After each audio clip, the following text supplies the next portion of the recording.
And we're live! Hello, everybody. Damn it, I forgot my Adidas. You'll have to excuse me, but this is a really comfortable t-shirt anyway. What's going on, everybody? Welcome, Squad, and welcome to Slav Guns. Really glad to have you here, as always. I know there's a bunch of people already waiting for the stream, and as usual, we are going to be streaming to YouTube, and two Facebook pages. So it's the Slav Guns Facebook page and the NJ Gun Forums Facebook page. So make sure you join and you'll be able to see us from everywhere. Today we have a really awesome live stream. So my guest, as usual, my buddy, Derek, Northwest Gun Reviewers, is going to come help and facilitate our conversation. And we're going to be having a conversation with Ed from Dark Storm Industries with really cool new gun. And I gotta tell you, I'm like, why release that gun on March 8th? And then like it really hit me. I'm like, oh, 308. Got it. And we do have that video, and that's the video that we released on Monday, so feel free to do that. And then if you have questions, so we're going to be on here for a bit. If you're going to have questions that you want to ask either of myself, of Derek, or Dark Storm Industries, whether about the new gun or any other products that they have, I know we're going to have a bunch of questions probably regarding non-NFA firearms in New York and New Jersey and Connecticut. And so feel free to leave them as a comment. If you want to help support the channel, you want to make sure that we absolutely get to your question, feel free to send a super chat, and we'll make sure we'll take your question to the top of the line. And of course, if you're a Slav Guns supporting member, we'll absolutely make sure to take care of you. And we do have our March giveaway, so stay tuned towards the end. And somebody remind me if I don't, but I'll make sure I'll hook you guys up with some extra, what's the word I'm looking for? Extra entries into our tracked optics from Firescope giveaway, because I sincerely appreciate everyone that's coming on. So here's my buddy Derek. How's it going tonight, everybody? And look how good he sounds. Wait, hold on. Hear how good he sounds. He sounds awesome. Man, it's been a good day. Happy 308 day to everybody. So I'm excited for tonight. It seems like it's going to be a good one. Brought out my 308 back here. So I have a 6.5 PRC on the floor there. That's the Savage Tactical 6.5 PRC. And you're wearing a Dark Lord of Optics t-shirt. Yes, I am. Very cool. All right. So in case anybody has, well, Derek, you've been talking about this gun. I'm like, have you seen the video? I know you have seen the video because we discussed it at length. Yes. What did you think? Yeah, I'm really excited for it. I'm definitely going to be giving my order in there for it. And now I'm really debating, do I want to go with a 308 or do a 6GT build? After getting back into it and shooting this SASS I have behind me, I'm really been considering about doing a 308 again. And something on the lines of maybe like a 1-9 twist barrel. Something that'll stabilize like the 178s just a little bit better than the 1-10. Right. But I'm looking forward to it. All right. So I know there are a bunch of questions. Let me bring Ed on from Dark Storm Industries. Hello, sir. Hey, guys. So number one, congratulations. Number two, I'm sorry, I just got the 308 thing. Yeah, so we, the original plan was to introduce the gun at SHOT Show, and then obviously as a result of COVID, that didn't entirely happen. So we kind of had to break the news to some of the distributors a little early to get some orders going in and such. We decided we were going to hold off on the big public unveil until probably sometime in March or so, and then it kind of hit us like, I wonder if there's a day that might be better than another day, and we'll see if anybody picks up on it. And a lot of people kind of missed it the first time around. They're like, why the hell do you pick like a random Monday to announce this? They're like, 308? Oh! But yeah, so that was the Easter egg. Well, when Kevin emailed me, he's like, hey, Max, can you... so at first when I met up, when Brett came over and we had our media event, it's like, our conversation was like, hey, you know what? Anytime you want to release it, that's going to be great because you kind of had it on your website already. And then I get an email from Kevin like, hey, do you mind holding it off till like the following Monday? I'm like, oh, okay. I didn't know. And like I said, it completely skimmed over my mind. It's like those 308. And it was just literally an hour ago. I'm reading the comments on your Instagram. I'm like, oh, duh. It hit me like a brick. But for those who have missed your 308 announcement and who haven't seen my video, I see you have something really, really cool on your desk, which you're not going to pick up, but you're absolutely going to show off. Why don't you tell us what it is, the DS25, what it is, what it does, and why it's super duper awesome. And the floor is yours, sir. Thank you. So this is our DS25. It is a pretty much new platform. So we've been working on this for a number of years, probably about 5 or 6 years almost all in.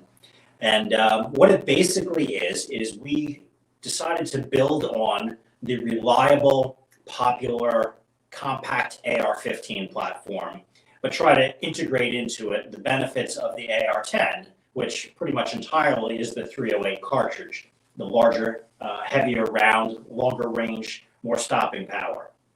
So what we did is we took our AR-15 and we reverse engineered it to maximize or to minimize the number of changes in it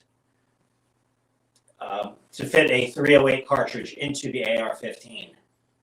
Hang on, we got a technician messing around with some stuff here. Kevin. I'm trying to just a little, but it's okay. Okay, sorry about that. So what we've done is we've made a minimum number of changes to the platform. It is a proprietary low receiver to accept the 308 magazine. It does. It's designed around the PMAG LRSR 308 magazine. The upper receiver is basically our DS-15 upper receiver with the modifications to accept the 308 cartridge. Obviously, the barrel is unique. It's an AR-15 barrel that's chambered in 308. The bolt carrier, we started out with the design for the mil-spec AR-15 or M16-M4 bolt carrier and made the minimum number of modifications to that in order to work with the 308 cartridge. And then we also did some extra modifications to reinforce it, make it a little more structurally reliable running the 308. And then the other challenge we needed to make is instead of using a proprietary buffer system, we wanted to try to keep the AR-15 buffer system in place. So we had to modify the buffer tube a little bit. So it is a slightly different buffer tube in it. So outside of barrel, bolt carrier group, upper, lower, and buffer tube, everything in here is standard great deal of effort to keep standard AR-15 takedown and pivot pins. It's an AR-15 bolt catch, mag release, trigger. The muzzle device would be a 300 blackout AR-15 or any 308 compatible 5/8 24 thread. But so the goal was to do that, to create a lightweight platform for the 308, and we've succeeded. As best we can tell, it is the lightest 308 semi-automatic that's ever been made. We're currently at 6.7 pounds, so super, super light there, and we're hoping in the by the time this makes it into full production, we might shave a few more ounces off of that. Let's see, what else about it? So one of the key things that we wanted to change in there was to reduce the reciprocating mass. One of the common complaints about the AR-10 platform, besides the overall weight, is the amount of felt recoil. Obviously, the 308 is a larger cartridge, so you always will have slightly more recoil. But if you can reduce that reciprocating mass, how much weight is going back and forth, that's your bolt carrier and your buffer system, and the spring rate of the buffer system, you can improve it. If you've ever fired an Uzi, that's only a 9mm, but it has a lot of, cyclic action to it. It's got a lot of recoil on that. That's because there's almost a pound of steel that moves back and forth with every shot. So we're trying to take the opposite effect, reduce that amount of weight, and make it much easier firing, and impressed in how little felt recoil there is on the 308. Yeah, and I'll even add to that. So one of the comments that I made in the video was, that it felt very much like you're shooting a 6.5 Grendel or like a 6mm arc. So there was more, it felt like it was a little bit more recoil than shooting a 223 gun. However, the recoil impulse itself, it wasn't like a standard AR10 where it's like a huge chunk of mass going back and forth and like the muzzle is going up and down, but it felt like it was like nice, quick. It's almost kind of like I would equate it to almost like shooting a 40 cal in some degrees, that it's a fairly quick recoil impulse and the gun's right back on there. So it was definitely very, very pleasant to shoot, especially considering that that gun weighs so little that you would expect a lot more recoil out of it. And I guess a good part of it is your muzzle brakes, and I'll say they're stupid effective and they're stupid loud. Yeah, that's true. You know, most muzzle devices that have significant braking and compensating action, you're redirecting the gas. So when you're redirecting high velocity gas out the sides, it usually brings the noise with it out the sides. Yeah. So one of the common questions that was brought up on my videos on your Instagram feed, and I'm sure a lot of people actually was just kind of going through the chat, is Dark Storm Industries. And part of the reason I didn't expect this gun coming from Dark Storm, because I mean, when you think Dark Storm, I'm like, you know, you guys are very innovative, but you're innovative for 50 state compliance, and then this just came out of left field. So congrats on that. But what configurations are you planning on having the DS-25 in? So the initial offering, which is what's going to be shipping first, at this point is planned as standard rifle, which is the configuration you see here that we're testing. A fixed magazine configuration of that. So that will cover 50 states with the fixed magazine configuration. We'll also have a specific post-band configuration, which would basically be for New Jersey if you want the full 16-inch barrel. And then also the very popular firearm non-NFA. So those are popular as an option with the 12.5-inch barrel, pistol brace, vertical grip in New Jersey and Connecticut, where they're one of the few legal options, as well as in a lot of free states where people just want a more subcompact package. And this, with the DS-25 in the firearm non-NFA configuration, we're now bringing that 308 cartridge down to basically a 26-point-something inch, you know, truck gun in a small package. Okay, awesome. So then the follow-up question to that is, what's the availability like, and what's kind of like the time frame? So I know you're not like some of the other companies who introduce a product at SHOT Show and then 2 years later we're still waiting for it, and I'm getting questions on it daily. When do you plan on releasing this gun? My understanding is the one that I shot was kind of like a pre-production sample, but I mean, it ran flawlessly. So when can people start expecting them, and are you going to do certain configurations ahead of others? So in typical fashion, you know, the best laid plans of mice and men don't go smoothly. So the original expectation was that we were going to release this at SHOT Show and we would be shipping about now in call it March. With the surge in demand we are significantly behind schedule just in completing production of existing orders of DS-15s, DS-9s, DS-10s. So this is going to kind of fall into the cycle of all those other guns. So right now the expectation for new orders is probably 6 to 8 months on pretty much anything. So right now we're starting to accept orders on the DS-25s from the dealers and distributors. The expectation is those will be shipping in 6 to 8 months, the same as if they ordered a DS-15 right now. We did make a couple of the pre-production guns, which is what you shot. That is 99% of what you're going to get in the production gun. Probably the biggest visible change will be the introduction of our Gen 5 Typhoon rail as compared to the Gen 4s you see on here. We made some slight design changes that are going to result in the handguard having a weight reduction of about 5% on it. Awesome. And I know there's one question that was coming up is it going to be available as either a kit that somebody would be able to build themselves, or can be first initially find it just as a rifle? So, call it phase one of the rollout of this gun is going to be the configurations we talked about. Phase two, shortly behind that, so some point this fall, we're expecting to also introduce a featureless model. We've been working with Alan Thorson, who's the designer of the Thorson feature fixed rifle stock, if you're familiar with that curvy stock. Yep. And their newer, little larger stock that's not a stock, not a pistol grip, not a thumb hole configuration.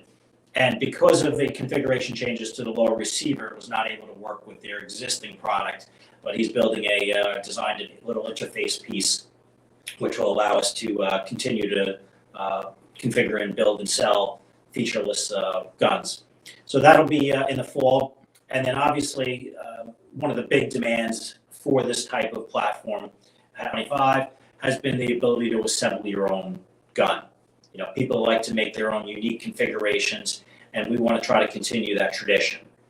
So the hope and expectation is by the end of 2021 that we'll be selling a builder's kit. The builder's kit will be comprised of the upper receiver, lower receiver, the barrel, bolt carrier group, and the buffer tube. So each of the components that is unique to this platform will be included in that builder's kit.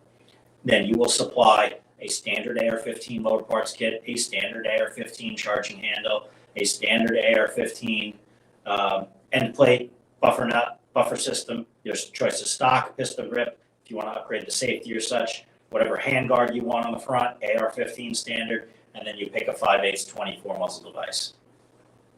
Fantastic. So then the follow-up question to that is, Derek has played with your DS-10. One of the questions that popped up on your Instagram was, does this mean that the DS-10 is dead within Dark Storm Industries and you're going to be focusing on the DS-25? So we do, still have a decent backlog of DS-10s to complete and ship out. The DS-10 is it's a larger, heavier platform. It does serve some unique purposes. Our Hurricane is a popular model of that, which is a 6.5 Creedmoor with a 24-inch barrel. That's something at this time we don't have available in the DS-25 platform. But the expectation is we will be phasing out complete rifle production of the DS-25 over the course of this year. We will probably continue to offer some of the parts from the DS-10, both in terms of the service and maintenance opportunity, as well as for using them to build complete kit guns. So if you're looking to build your own 308 platform, you don't want to go with the 25 for some reason, you want to build a DPMS compatible, you'd still be able to buy our fixed mag lower, for example. And we probably will continue to make those for a while. Okay, awesome. And just because you brought up 6.5 Creedmoor, obviously all the cool kids, all the tactical Timmies. We all love 6.5 Creedmoor. Besides, we wanted to release it on 308 day. Why did you guys go 308 first instead of something like 6.5 Creedmoor? And then the follow-up to that is it going to be offered in calibers other than 308, such as 6.5 Creedmoor, 6 Creedmoor, and then 243 Winchester as well? So for right now, all the development's been based around the 308 Winchester cartridge. Our experience with the DS-10 platform was that the demand for the 308 outpaced the 6.5s, the 6mm, et cetera, significantly. So that's what we started to do the initial development with. Once this platform is refined and running in full production, we'll definitely start messing around with probably 6.5 Creedmoor initially, and possibly the other calibers at a later date. Fundamentally, that would just be a barrel change, but we do have to work out the gas system cycling. As you know, the Creedmoors all like a longer barrel, so one of the questions will be if we start to introduce a 18, 20, 22, 24-inch barrel into the what's functional of the rifle. So for right now, it's a 308, and it will likely grow depending on how popular the platform is. The more popular it is, likely the more calibers we'll add to it. Cool. And along the same lines, if, let's say, for example, somebody purchases, if they're one of the lucky few that's able to get their hands on one of the guns very quickly, If they then wanted to convert themselves from a 308 to another caliber, is that something that they would be able to do? Is that going to be coming on down the line, or what would be the process for that?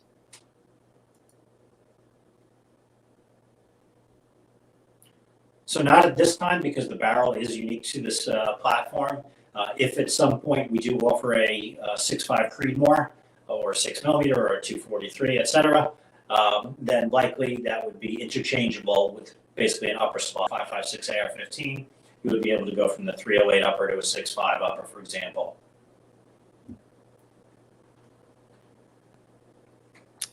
Very cool. And then let's say, for example, if somebody already happens to have a really good match grade 6.5 Creedmoor barrel that was intended to go for an AR10, would they be able to send it to you and you make it work and stuff it into a DS-25 for beta testing?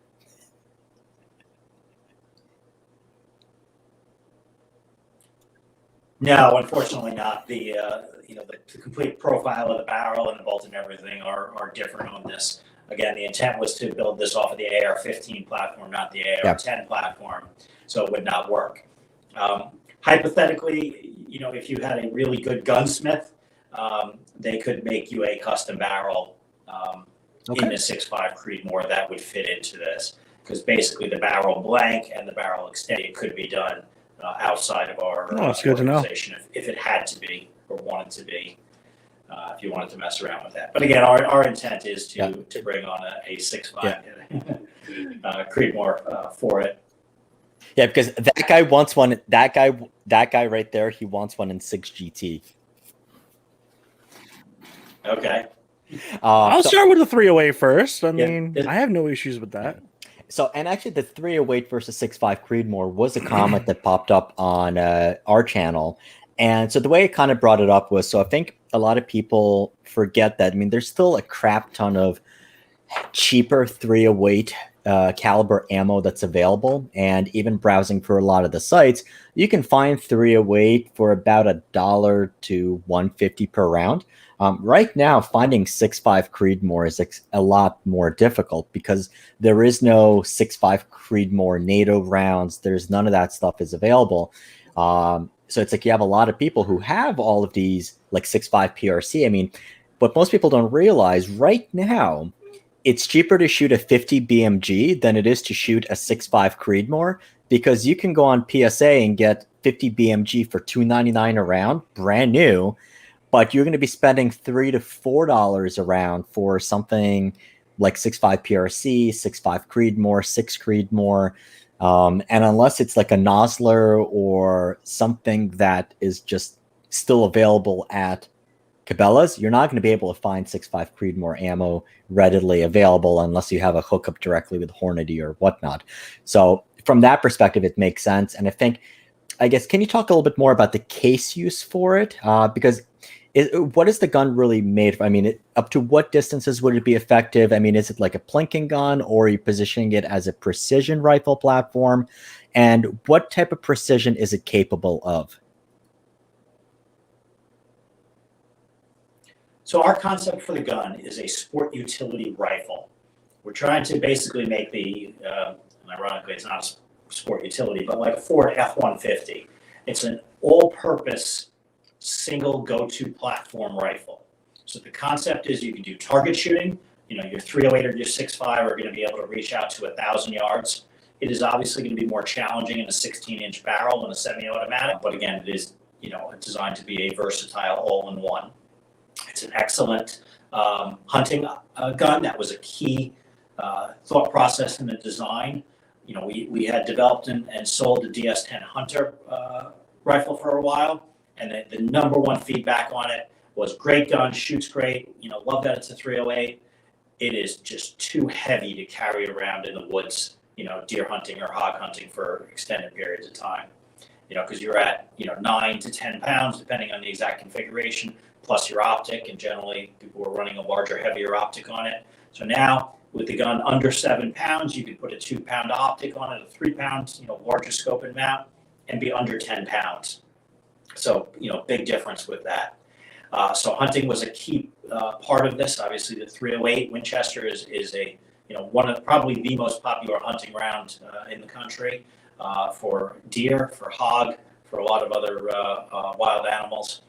And then, also in a defensive, side, there's some interesting opportunities in terms of the instant stopping power being much greater than the 5.56 round, as well as the ability to penetrate glass and metal car doors and things like that, where they're having to run a 5.56 green tip to be able to penetrate, but then it lacks the knockdown power once it's penetrated through. Very cool. So if you don't mind, I'm going to go back through some of the questions that are brought up both on Facebook and YouTube chat, and they kind of coincide with some of the others. So I guess a good summary is the receiver looks like an AR-15 length, but with a mag well for a 308. Interesting design, lighter than an LR308, power of full size. I think that's a great way of describing it. Not the first people to downsize the 308 semi-automatic platform. I think we've done it to a further extent than anybody else has done it before. Some of the other products that are out there on the market have a lot more proprietary parts in it. Not that those aren't necessarily theoretically better designs, but they also make it a much more expensive product. That's one of the other key things that we wanted to build into this design, was making it cost effective. So the MSRP on this gun is $14.95 in the black configuration. So it's only $200 more than our 5.56 in a similar color and configuration. That's awesome. And you answered that question. And one of the things that when Brett was over, I told him, I'm like, you know what, like, I respect you. You have earned a lot of respect for me this year in particular, because unlike other companies who've jacked up their prices significantly, you've maintained your prices. Even, I mean, the same prices that you have now are the same prices that we had pre the Wu flu. And I mean, that's commitment to the gun community, because you could be charging hundreds more and you'd still be getting it. Correct. One of the things that we have as our core value is we were gun buyers before we were gun sellers and gun builders. So we understand and appreciate that situation of, oh my God, it's a panic. Well, we're just going to raise the prices $500 or double the price or triple the price or whatever it is. It's very frustrating for the consumer. Builds a lot of resentment. Especially we see people that have gone to other stores to buy things, and then come into our location and said, well, you're selling that for a lot less. I'm like, well, we're selling it for the same thing we sold it before. Well, do you have any in stock? Well, maybe not right now, but one of the reasons is because we're selling it. If the other guy is charging double the price, well, they may not sell it as fast. I hate to say that they got to find the sucker to pay that. But as a result, we've moved through a lot of inventory, and there are times that we're sold out. And for the rifles, the stuff that we make, the equalizing factor has been the lead time. Yeah. Unfortunately, now we have to tell customers we're 6 to 8 months out, because that's the equalizing factor versus trying to adjust the supply and demand by changing the price. So, we're continuing to push forward as fast as we can on production, and we're holding fast on our price as long as we can. We have seen some price increases on the materials supply side, but so far it hasn't been too bad, so we've been able to absorb them. The cost of aluminum is ticking up a little bit. I feel bad for some of the ammo manufacturers. The cost of copper, which drives the cost of the brass, wholesale side over the last year or so. So there are a lot of market forces in play, but thankfully we've been able to hold the line on our pricing. Okay. So there's two questions that are back to back. One came from Facebook and the one came from YouTube. I would like to see one in 20 to 24 inch, followed by why a 16-inch barrel instead of a 20-inch barrel. So I guess, why did you choose to go with a 16-inch model first? So again, one of the key things that we were trying to accomplish with this was a very versatile, compact package. And that inherently brought us back to the 16-inch barrel. What works in the AR-15 world? And again, it's that 16-inch barrel. So let's take the same round and see if we can make it work reliably and accurate out of that barrel. That said, we do have other models. This is our Typhoon, which is our most popular package. But like on the 6.5 Creedmoor side we talked about, we do sell a lot of our Hurricane. That's a much more precision-oriented rifle. Magpul PRS stock on the back, lighter trigger, a couple other tweaks, longer rail, 24-inch barrel. So we'll probably implement some of that as this platform continues to grow and change. And I could definitely see a DS-25 Hurricane, 22-inch. We'd have to do some testing on that to really, determine what's a good balance. Obviously, as you know, you've probably done some testing. The 6.5 Creedmoor will keep climbing in velocity out, so I think about almost 27 inches in barrel length. But it's not too practical to haul around an AR-15 with a 27-inch barrel. It won't fit in most cases. So then going completely the opposite direction, John would love to see this with a 7.5-inch barrel and kind of thinking almost like an ultimate SBR or an ultimate pistol.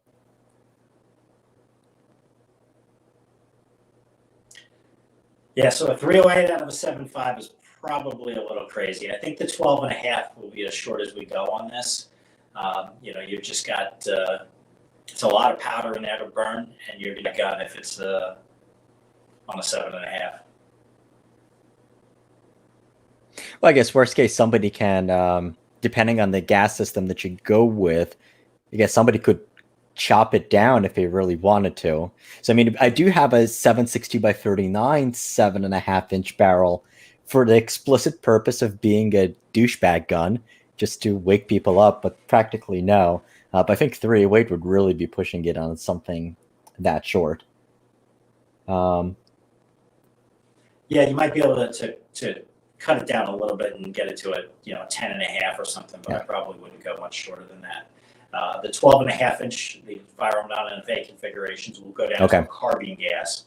All the rifle configurations of this. Yeah, and I'm sure basically going down less than a carbine gas system, I mean, then at that point you really would probably have to look at reliability issues, and that would really start beating up your shoulder and start beating up the rest of the components, because, I mean, that's a lot of powder to burn through and not a lot of dwell time on it either.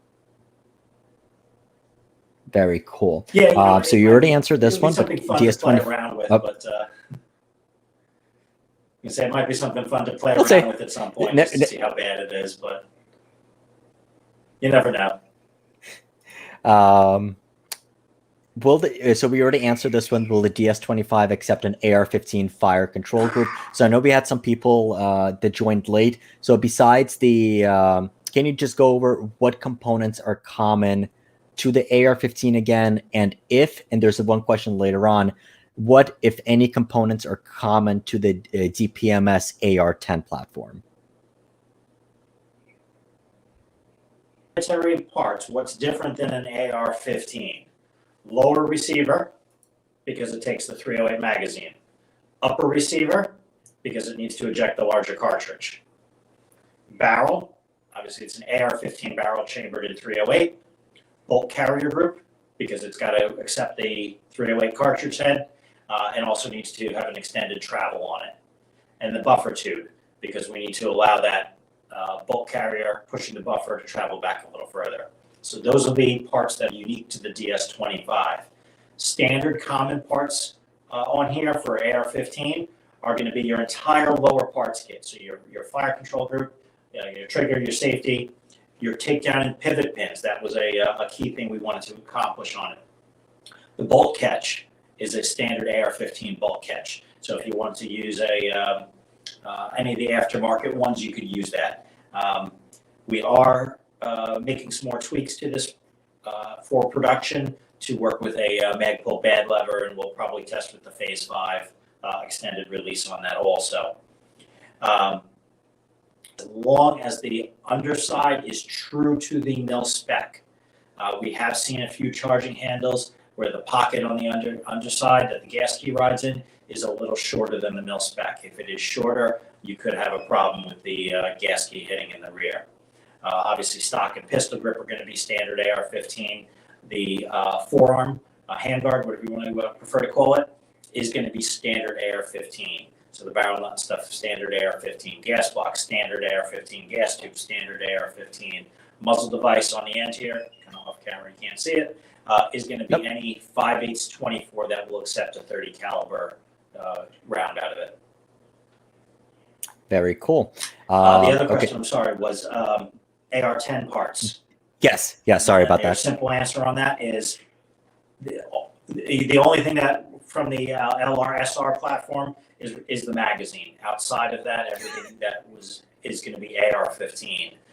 There are some AR-15 parts like the fire control that also work in the AR-10. But So I mean, essentially, the only thing AR-10 that the DS-25 has in common with an AR-10 is that it looks like an AR, and if they both take the SR-25 AR-10 magazines, but that's it. Correct. It's really just the magazine and the caliber of cartridge. All right. So then you have people who, awesome, I'll take one, and you have a bunch of people on your Instagram who want one. Where would somebody be able to order it? Are you taking, is there a waiting list, or is there a vendor list, or how would somebody go about it? And I believe one of your fans on Instagram wanted to just pop by the store and put his money down on it. So at this point, we're still not accepting direct orders for it. We'll probably phase that in some point in the next month or so. We are accepting, have taken distributor orders, and now subsequently we've also opened it up to the dealers. So if you want to, if you're local, obviously you can reach out to the store over the course of the next few weeks to find out when we're going to start taking orders for that. And if you're looking for a dealer, you're out of area, you can reach out to any of your local dealers. They are available to them from a number of major distributors. The other option is you can go on our website and take a look on there at our dealer locator and track down a stocking dealer near you. Obviously, we are still in the midst of high demand pandemic sales, so it's quite likely that the stocking dealers may not actually have anything in stock, but they can definitely get a gun on order for you. Very cool. So I think that covered most of those. Derek, you've been quiet, and I'm sorry you've been putting yourself on mute. What questions do you have while I go through some of the more of the comments? Well, he kind of answered one of my comments earlier. From a precision point of view, rifle builder point of view, was if it was going to be offered in multiple size barrels, lengths. Because personally, I know me, I'd rather have a 20-inch barrel over a 16, but that's me. Now, what's the length on the handguard? I don't remember hearing that. Oh, and I guess if you can talk about the length of the gas system that you're using on it, and I think if you can mention that, and what people found interesting when you were commenting about it was that it's a standard, the buffers themselves that you're using in the DS-25. The handguard on the Typhoon model here is a 13-inch. That is the same 13-inch handguard that's going to be on our DS-15 Typhoon rifles. On the non-NFA configuration, that drops down to a 10-inch handguard with the 12.5-inch barrel. Gas system. All the rifles are mid-length gas systems. The non-NFA with the shorter barrel drops to a carbine gas system. On the back end, the buffer, as I mentioned before, it is a proprietary tube. It is a little longer. The tubes are our standard 70-75 impact drop forged tubes. They just are slightly longer in length. Inside is going to be our standard DS-15 buffer system. So it's a 3-ounce buffer, and it's a standard AR-15 carbine spring in there. Yeah. So, and that was actually what I wanted you to hit, that it's a standard carbine buffer, and you're using it on a 308. How the heck does that happen? Engineering, testing, planning, design. So interestingly, the 308 cartridge basically has the same chamber pressure as a 5.56. So as we started to dig into it, the 308 really wasn't that different. And what we were able to do by reducing the amount of weight in the bolt carrier system, reduce that reciprocating weight, we didn't need a heavier spring because we didn't need to stop that weight and push it back. We didn't need to add more weight in the buffer. So when we first started doing this, we didn't expect buffer system, but as we continued to do more and more testing and evolution in it, we kept coming more and more back to basically it's the same kind of system. It's the same kind of pressures. Yes, the bullet weighs a little more, but it's not that much more. So with that, we were able to dial in the gun with the mid-length system to having a gas port size that allowed us to comfortably run the standard weight bolt carrier group and the standard weight buffer and spring. Very cool. Very nice. Okay. All right, so there's one question. 8.6 blackout? What's 8.6 blackout? I mean, I'm not a tactical Timmy. So I know that there. You got me on this one. I'm gonna have to Google this. So I know there's a 9x. I've heard of it before. It's I believe it was again another AAC round. For the larger platform. The Wildcat cartridges like that, the problem is there's just really not enough demand to justify the development costs. Understand when we're going to do a cartridge like that in a rifle, you've got a lot of testing. We're going to run thousands of rounds through it. You got to prototype barrels. And then when we get to production for barrels, it's going to be really hard to make the math work. And especially as you start to say, well, are we going to offer it in a 16-inch barrel, a threaded, a non-threaded, a 12.5-inch barrel, etc. It starts to make it not as economically viable for us to do, unfortunately. Understandable. So you brought this up. So when you're thinking about doing a caliber, you're thinking about the minimum quantities. Can you talk about what components, for those who are new or finding out about DSI for the first time, what do you produce in-house? Do you, like some other manufacturers, just order parts from everywhere and then just slap it together, or have somebody put your name on it? So, pretty much everybody in the industry, whether you're making in industry, whether you're making a car or you're making a rifle, is going to use some components from some suppliers. There's economies of scale, etc. Some of that may be down to the screw that holds the pistol grip on. Some are going to be larger components. So on the DS-25 platform, the major components, the lower receiver, the upper receiver are made in-house. The buffer tube will be done in-house. Handguard will be done in-house. We do not do any of our barrels in-house right now. That's, again, a very niche specialty item. We do have a company that OEM manufactures those for us, as well as for a number of other major brands. The bolt carrier for this will be done in-house. The muzzle device will be done in-house. Obviously, the plastic furniture is not. Charging handles are not. Safeties are not. Takedown and pivot pin are. Most of the other small parts are not. So again, a lot of the major components we are turning in-house. Buffers, we do our own buffers in-house. Springs, buffer springs are made specifically for us to our specs. We do those a little differently. Most manufacturers are just putting a standard piano wire spring in. It's a 17.7 stainless. It's U.S. sourced material. And then we do heat treat it for durability, and then electropolish it. That makes for a nice smooth cycling gun, much better than the cheaper piano wire springs. And I know one of the questions that comes up now is there any Chinesium on your guns? There's no Chinesium in our guns. I am an adamant, strong believer in making things in America. It's American materials, American workforce. It's so frustrating when I see things, even things that come in, assembled in America, designed in the U.S. Now, we make things here. That's how this country was founded. That's what we need to continue to do. So everything in our guns is made in the USA. And some of it is amazingly challenging to source. I mentioned before that screw in the washer, the lock washer for the pistol grip. When I tell you what it takes to go through, we actually, some of those little screws and things, we have to have made by a screw company for us, because you can't go buy off the shelf stuff that's made in the USA. Everything is imported. And we've even carried that now beyond our guns.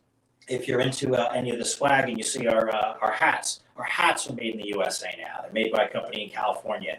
And again, it took a lot of research and stuff to find a company that would still make those here in the USA. Our t-shirts, made in the USA. We're not getting them from Malaysia or Philippines or wherever most of the t-shirts come from these days.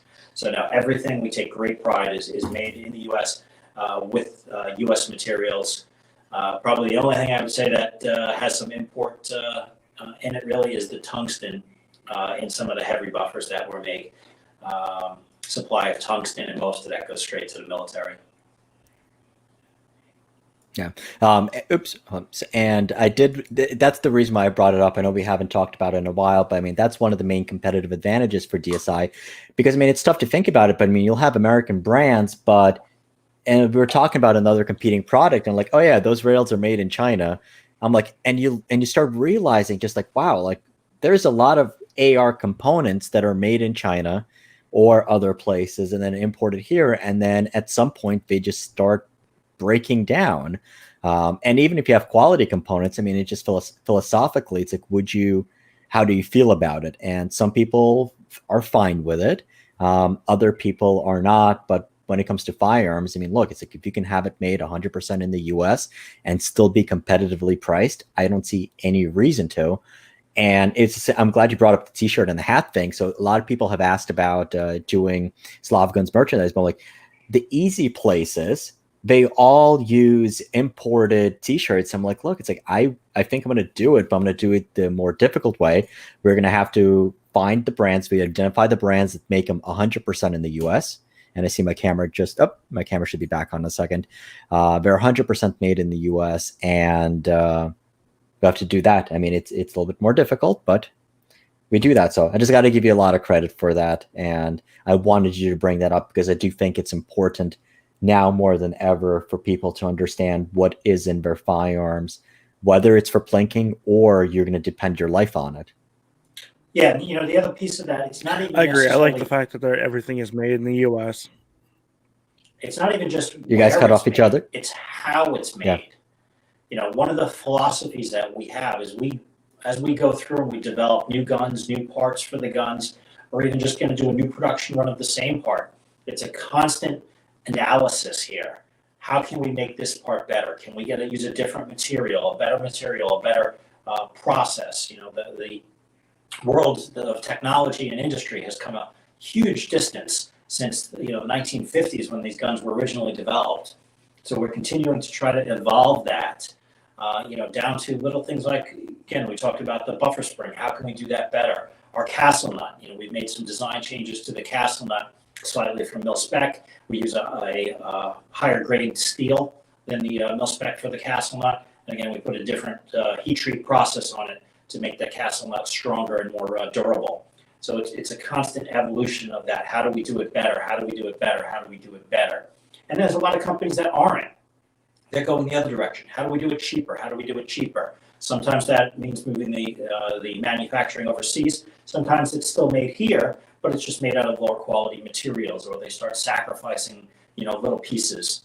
I'll talk about the when I was going to make castle nuts for the guns in house, but the company that was supplying them to us also supplied them to another major brand who bought a lot more than we did, and they decided they were going to stop staking their castle nut. So they went to their supplier, also our supplier, and said, "Hey, if you do this, how much can you save?" And I want to say it was like 5 cents per castle nut that they saved, and the decision was they were no longer going to put the staking divots in the castle nut. So that was a deal breaker for us because we believe that's very important for the gun to have it properly staked. So we went back and we said, okay, well, I guess we're going to start making castle nuts.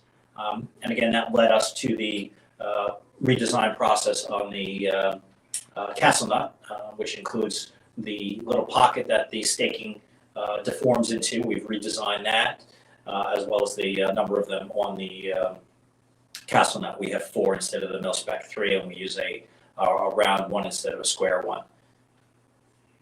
Cool. And so one of the things I love about the DSI receivers is that there's no roll pins that go in there besides, well, you have the pins for the trigger, but there's still no roll pins on this guy too, right? That's correct. So this follows our standard billet upper lower receiver set methodology, where both the bolt catch as well as the forward assist are using threaded pins instead of spring pins. Our forged products do still use the spring pins. Another point of note, we'll talk about some of the little differences in our lower parts kit or our roll pin kits. We use a coiled spring pin instead of a slotted spring pin.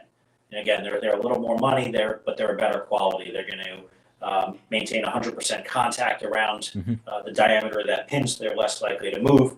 And because they are a sprung design, they're going to exert a more even outward pressure as compared to the cheaper slotted ones. And again, those are all made here in the USA.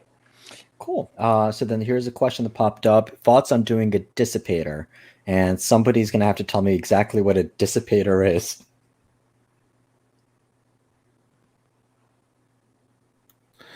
If I remember right, so let's see, I guess the dissipator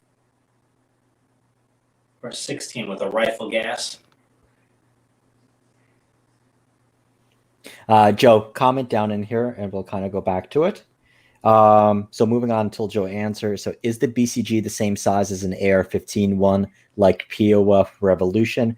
And I guess somebody also brought this up on your Instagram about the POF Revolution. So you could kind of talk about like that as a competitive product and where DSI and the DS-25 come in. So yes, our BCG is based off the AR-15 BCG, so the sizing is the same. Frank was a brilliant engineer. Unfortunately, we lost him too soon. He did make a similar product in the POF Revolution. That product used a lot more proprietary parts. That was similar to how his AR-15s also used a lot more proprietary parts. They were also significantly more expensive. So the guns are similar. They are not entirely interchangeable. Certain parts might interchange. We haven't done too much testing on that yet, but fundamentally they're both modified AR-15s. Again, our bolt carrier and barrels are more AR-15 based than his products are. Reasonably similar in the overall concept of putting a 308 into a AR-15 platform. And correct me if I'm wrong. In that small frame AR package, the DS-25 with the $14.95 MSRP, I mean, that's the lowest entry priced in that category. And I don't want to say it's the cheapest because cheap implies garbage, but I mean, it's the best value. And definitely it's because most of the other ones for $18.90, I mean, they're a lot more expensive.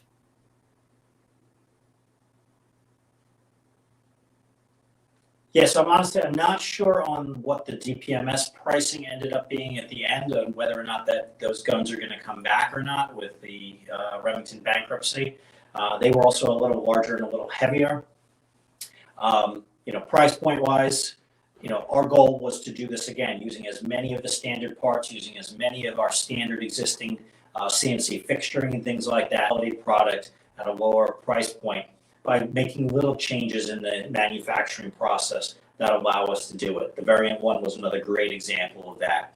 Of how can we do a highly detailed upper and lower receiver set using our existing systems of manufacturing to be able to do it on a more cost-effective basis. We did the same exact thing here. It's using the same handguard.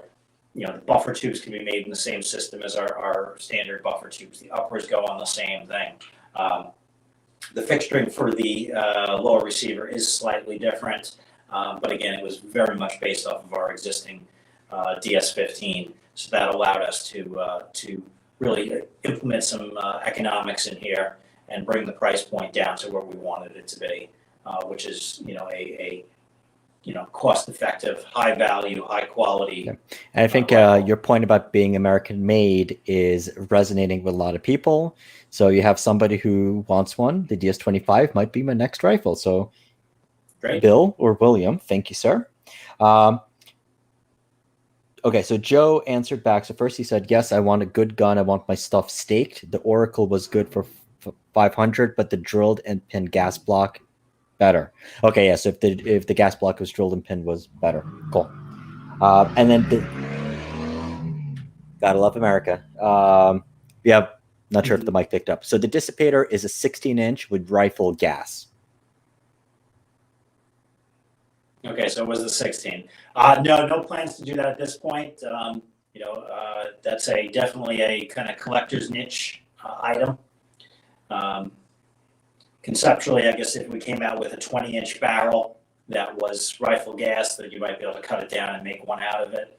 But now at this point, no plans. So to make that I'm actually a fan. So now that I know what the name of it is, I am actually a fan of a 16-inch with a rifle gas. And I think in the AR world, well, the AR-15 world, you do that because you can have a more pleasant, softer shooting AR. So what type of an impact? I mean, and this gun is already fairly soft shooting. Or is there anything else more that can be done for somebody who's still concerned about having 308 recoil? So kind of the next step off the Typhoon to improve or reduce the recoil would be to change the compensator on it. So the Typhoon includes our Firestorm compensator, which is called a mid-range compensator. It provides some braking action. It provides some lift reduction. The competition compensator that we offer, it's standard on our Lightning models on the 15 and on the DS-10, is a more effective compensator that uses an expansion chamber to kind of pool some of that high pressure gas and then direct it upwards to further reduce the lift on that. We did test this with it. It does have an excellent effect in further reducing that particularly any muzzle lift out of it. And that would be an available option, upgrade or change over. Awesome. So then there's the question that popped up about the finish on them, and I'm not sure if I'm not sure if this was directly about this gun, but I'm gonna put it in anyway. Aren't those lower spray painted? And I guess you can answer that, and then if we can discuss the hardcode anodizing that you do. So if you go on Dark Storm's website, you have the awesome image of your FDE and ODG and Copperhead Brown finishes that you're able to do with those guns. And are those going to be available on the DS-25 as well? So we don't spray paint any of our guns. I can't say that I haven't seen people that have rattle canned some of ours afterwards, but what you do in the field is your personal choice. If you want to camouflage the gun, etc. So our guns feature a mil-spec 7075, mil-spec Type 3 Class 2 dyed hard coat over the 7075 aluminum upper and lower and 6061 handguard. The default for the Typhoons is black. It is most of the market for these guns. We do also offer the Typhoons in 3 colors: flat dark earth, olive drab green, and copperhead brown. Those are anodized hard coat finishes. So basically, the way it works in the finishing process is the aluminum parts get tumbled, they get sandblasted or grit blasted. Then they go through some cleaning processes, and then they go into a tank with electrodes on it, and it grows aluminum oxide crystals on the outside. That's the hard coat anodizing. The colors by default on that range from gray to kind of gold. At that point, they then go into a dye tank. The dye tank is what puts the black on.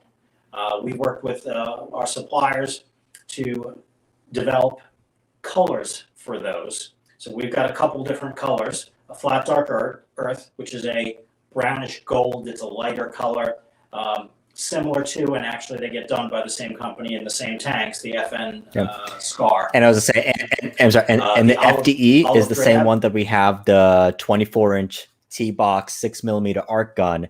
We use the FDE hardcode anodized, and that just looks freaking sweet. Although the copperhead brown is really nice too. It is. I really like all 3 of them. The copperhead brown is more of a bronzy. Yeah. It's a little more gray, a little more bronze, whereas the flat dark earth is a little more green tint in it. And then the olive drab is a very vibrant olive drab. One of the questions we often get asked is, well, why are the colors of all the parts different? So there's 2 things to really understand on this. First off is there's 2 different aluminum alloys on most quality guns. The upper and the lower receiver are 7075 aluminum. That's an alloy. It has more non-aluminum elements in it. The handguards are 6061. because they're extruded. You can't extrude 70-75, not easily at least. So all the handguards pretty much in the industry you're going to find are 60-61. Because that has more aluminum in it relative to the other alloys, the aluminum oxide crystals in anodizing are going to grow slightly differently and give you a much more smoother finish, more even tone. And that's going to also tend to take on a little more of a gray tone. The upper and the lower, the 70-75, is going to take on a little more speckly, metallic, goldish tone in the raw anodizing. So as you apply the colors, that is going to then vary with that. The other thing, black is great. It hides everything. The colors bring out the true differences. The anodizing, again, is growing crystals. It's almost like growing plants. It grows unevenly. So the thicknesses will range over the surfaces depending on the angle of the surfaces and how it played with the electrode and the fluid in the tank. We're talking microns or tenths of a micron difference, but that does result in some color differences once you apply these lighter dyes. The flat dark earth in particular has the most deviation in it. So again, you'll see between the upper and the lower differences in colors, and then a more dramatic one between the upper lower set and the handguard. That's a normal part of the process. There's also a separate benefit from that dramatic color across the whole thing. It breaks up that outline. So it's harder for the human eye to detect the broken up shape as compared to the known shape all in one color. And that's the fundamental basis of camouflage. So you kind of get some of that for free built into it. And I guess since we had since we had the scars, I know when the scars came out, people were like, why are all those parts different shades of FDE? There's like 3 or 4 different tones on there. And like it bugged me. So I mean, like I don't have ADD. Like I'm not that obsessive, but I'm like, you know what? Like, let me just do the upper and lower since they match, and then we're gonna do the black everything else. But on, I think since the scars came out, I think people are more socially acceptable of guns with 4 different tones of FDE on them. Yeah, it's definitely becoming more popular, and you're also seeing it more in some of the military contracts where they're using colored hardcoats on some of the guns now, and you've got that same exact effect where it's different colors on the different parts and pieces. You know, the reality is when you start throwing this together in anything other than black, you know, the color of the plastic in the stock is not going to match the color of the rubber in the grip. It's not going to match the Cerakote that's on the handles and on and on. So you ended up where it was a mismatch of similar shades no matter what. And this just made it easy and say, you know what, it is what it is. We're going to appreciate the breakup of the uniform colors, and then you get everything in close shade. And it makes for, some people like it, some people don't like it. If you want a even monochromatic look across everything, even the black technically isn't that.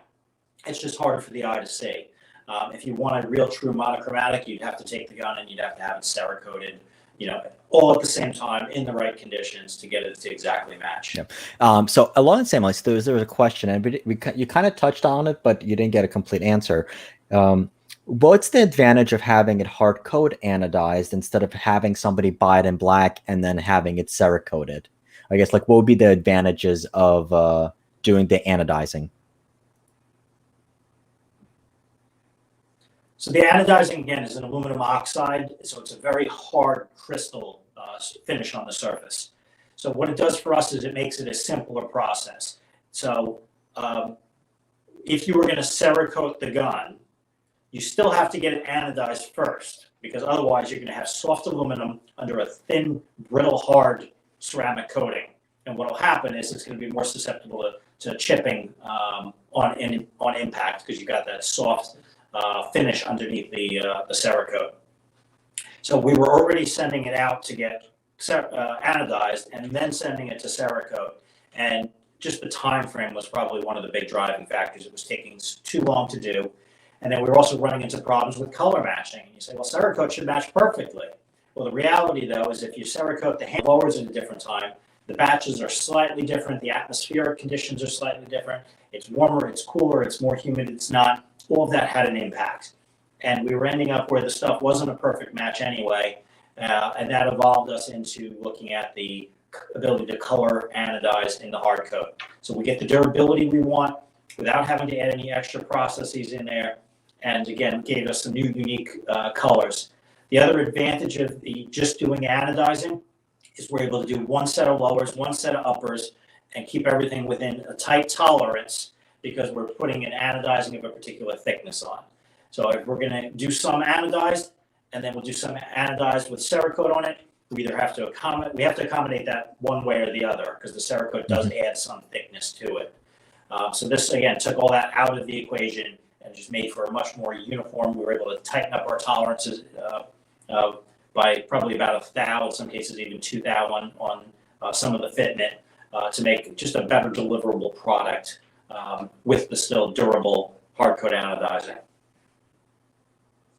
Awesome. So then there's a couple of questions that came in that they're very similar. So I'm going to bundle them up together, guys. So it starts with a comment, which is help from a blue state. Will the laws get grandfathered with what they are in the tri-state area? And then I'm going to expand that to the other question of if somebody purchases a non-NFA in the state of Connecticut or New Jersey, or even if they found a county in New York, upstate New York, and they purchase one of those rifles, and then we have either states come out with more draconian laws, and now we have to go all pre-ban type stuff as we had before. I'm sorry, post-ban type stuff as we had. What would be the process? Let's say, for example, going from a non-NFA type firearm or from a, let's say, fixed mag, or what would be the process? What would somebody need to change? And if somebody buys a non-NFA, because here's a question that pops up. If I buy a non-NFA and the laws change, am I going to get screwed, or what would I need to do to stay compliant?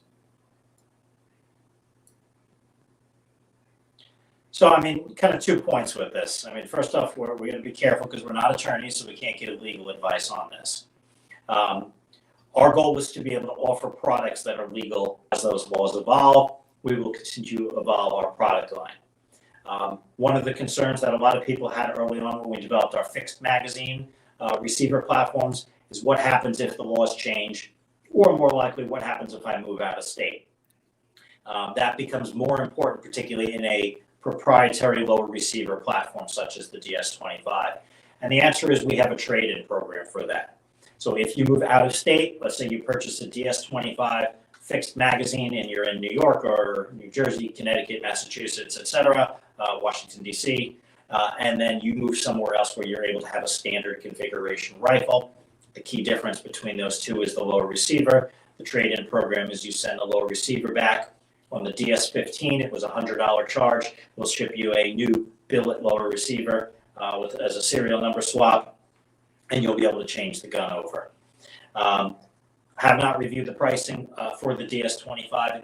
We might stick with that $100. We might go a little higher on that because the receiver is a little more expensive to machine. But that would be our plan for that. As far as what happens if the laws change, unfortunately, that's a major hypothetical. We don't know what the laws are going to be. We don't know when that gets implemented, if they're going to allow grandfathering, if they're not going to allow grandfathering, registration, etc. There's too many variables, and we really can't speculate on what would happen in those cases. I mean, I can say, and probably anybody who's been in this hobby for a number of years or in the industry, we go back to the panic at the beginning of the Obama administration. Well, here we are, 12, 13 years later, and we have seen some changes. Federally, at least, there hasn't been a major change, and most of the state laws that have changed have allowed you to retain the existing firearms that you already owned. And because of some of the little carve-outs, either allowing it to be grandfathered or allowing it to be sold, they've been able to skirt those. But again, if they keep pushing this, at some point, this is going to end up where it's going to be the right case is going to go to the Supreme Court, and the Supreme Court is going to have to make a decision on this. So we're hopeful with the current makeup of the court that if something does get there, that it would be a decision that will be favorable for the firearms community and industry as a whole. Awesome. So then there was one question that popped up, and Kevin, thank you very much for answering some of those questions in the chat. You're Kevin. So the question that popped up and I wanted to bring it up so we have it on video, is there seems to be a little bit of a confusion between what's legal in New Jersey, Connecticut, what's possible in New York, and the most common firearms. And the question was, oh, hold on, that wasn't the question, that was the answer.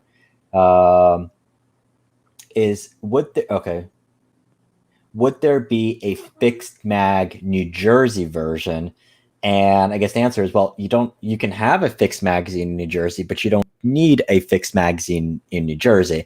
So with that, can you just talk about what kind of features are for those states, and where are most people heading? So in New Jersey, the two configurations that are most popular would be the post band, which would get you a full rifle. The post band would have a pin and welded compensator or muzzle brake. Can't have a flash hider. It would have a fixed stock, so it would basically be kind of one feature, which would be the pistol grip. That goes back to the original 1994. If you want a rifle, a 16-inch barrel. The other popular configuration in New Jersey is the firearm non-NFA. So that's going to be not a rifle, not a pistol. Be a 12.5-inch barrel, shorter handguard as a result of that. Have a pistol brace in the back and has a vertical grip, designed to be fired by two hands.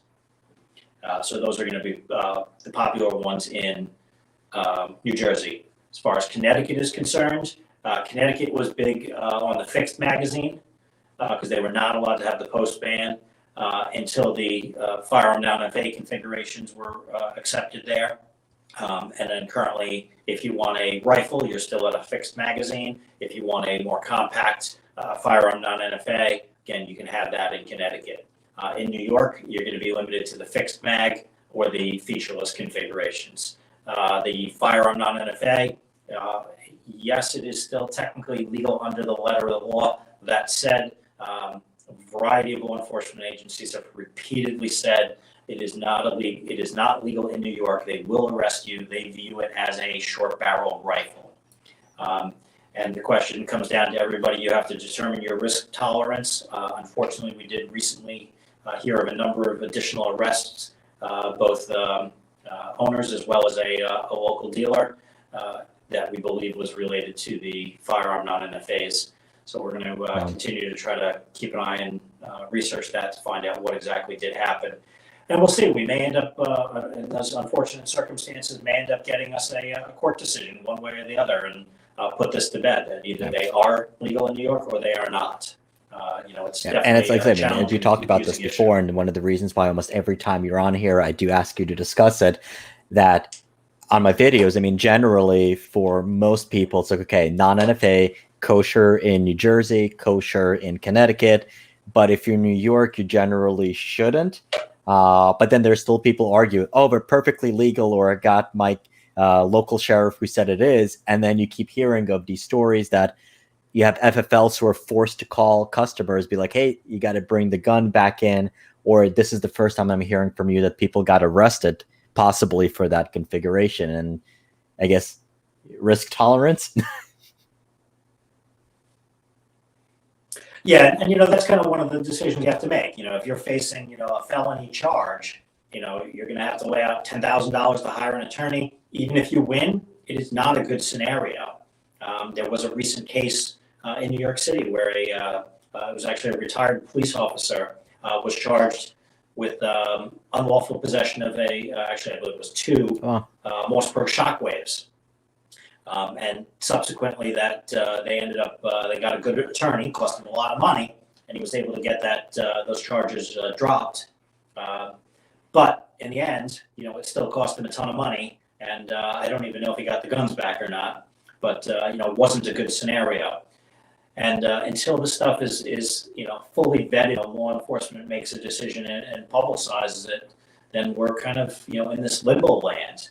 Actually, I heard of a issue today in Tennessee, talking about a free state, where there was some confusion and issues with the firearm non-NFAs, where they were believing them to be illegal in Tennessee, and some questions regarding that. So we're digging into that matter and trying to figure it out. But it's definitely it's a 1% kind of scenario. Everybody knows what a rifle, a pistol, and a shotgun is. When you get into this other stuff, it's a gray area. And again, you want to make sure that if you do buy it, that you buy it from a reputable dealer. And if you do travel with it, we always recommend, if you're in New Jersey, keep a copy of the New Jersey State Police letter, which is up on our website, with you in the gun. Or if you're elsewhere, keep a copy of the federal letter. That way, that can hopefully address any confusion on it before it becomes a problem. Yeah. And for those that are outside of New Jersey and Connecticut, I mean, what would be the advantage of having a non-NFA, or what would be the reasons of buying one of your guns in that configuration?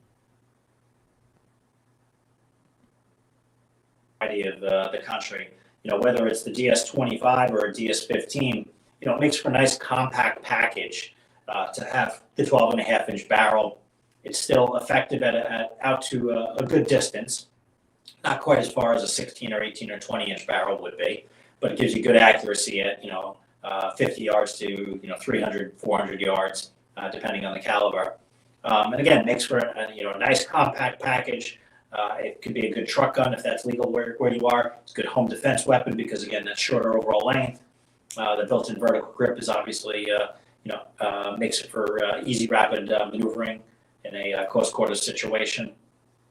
And again, even you go out hunting or such with it. The reality is the majority, at least in the eastern half of the U.S., the majority of the hunting is done at shorter ranges, and it provides a lighter gun. There's less barrel material, less mass for you to lug around, but still accurate enough to get the job done.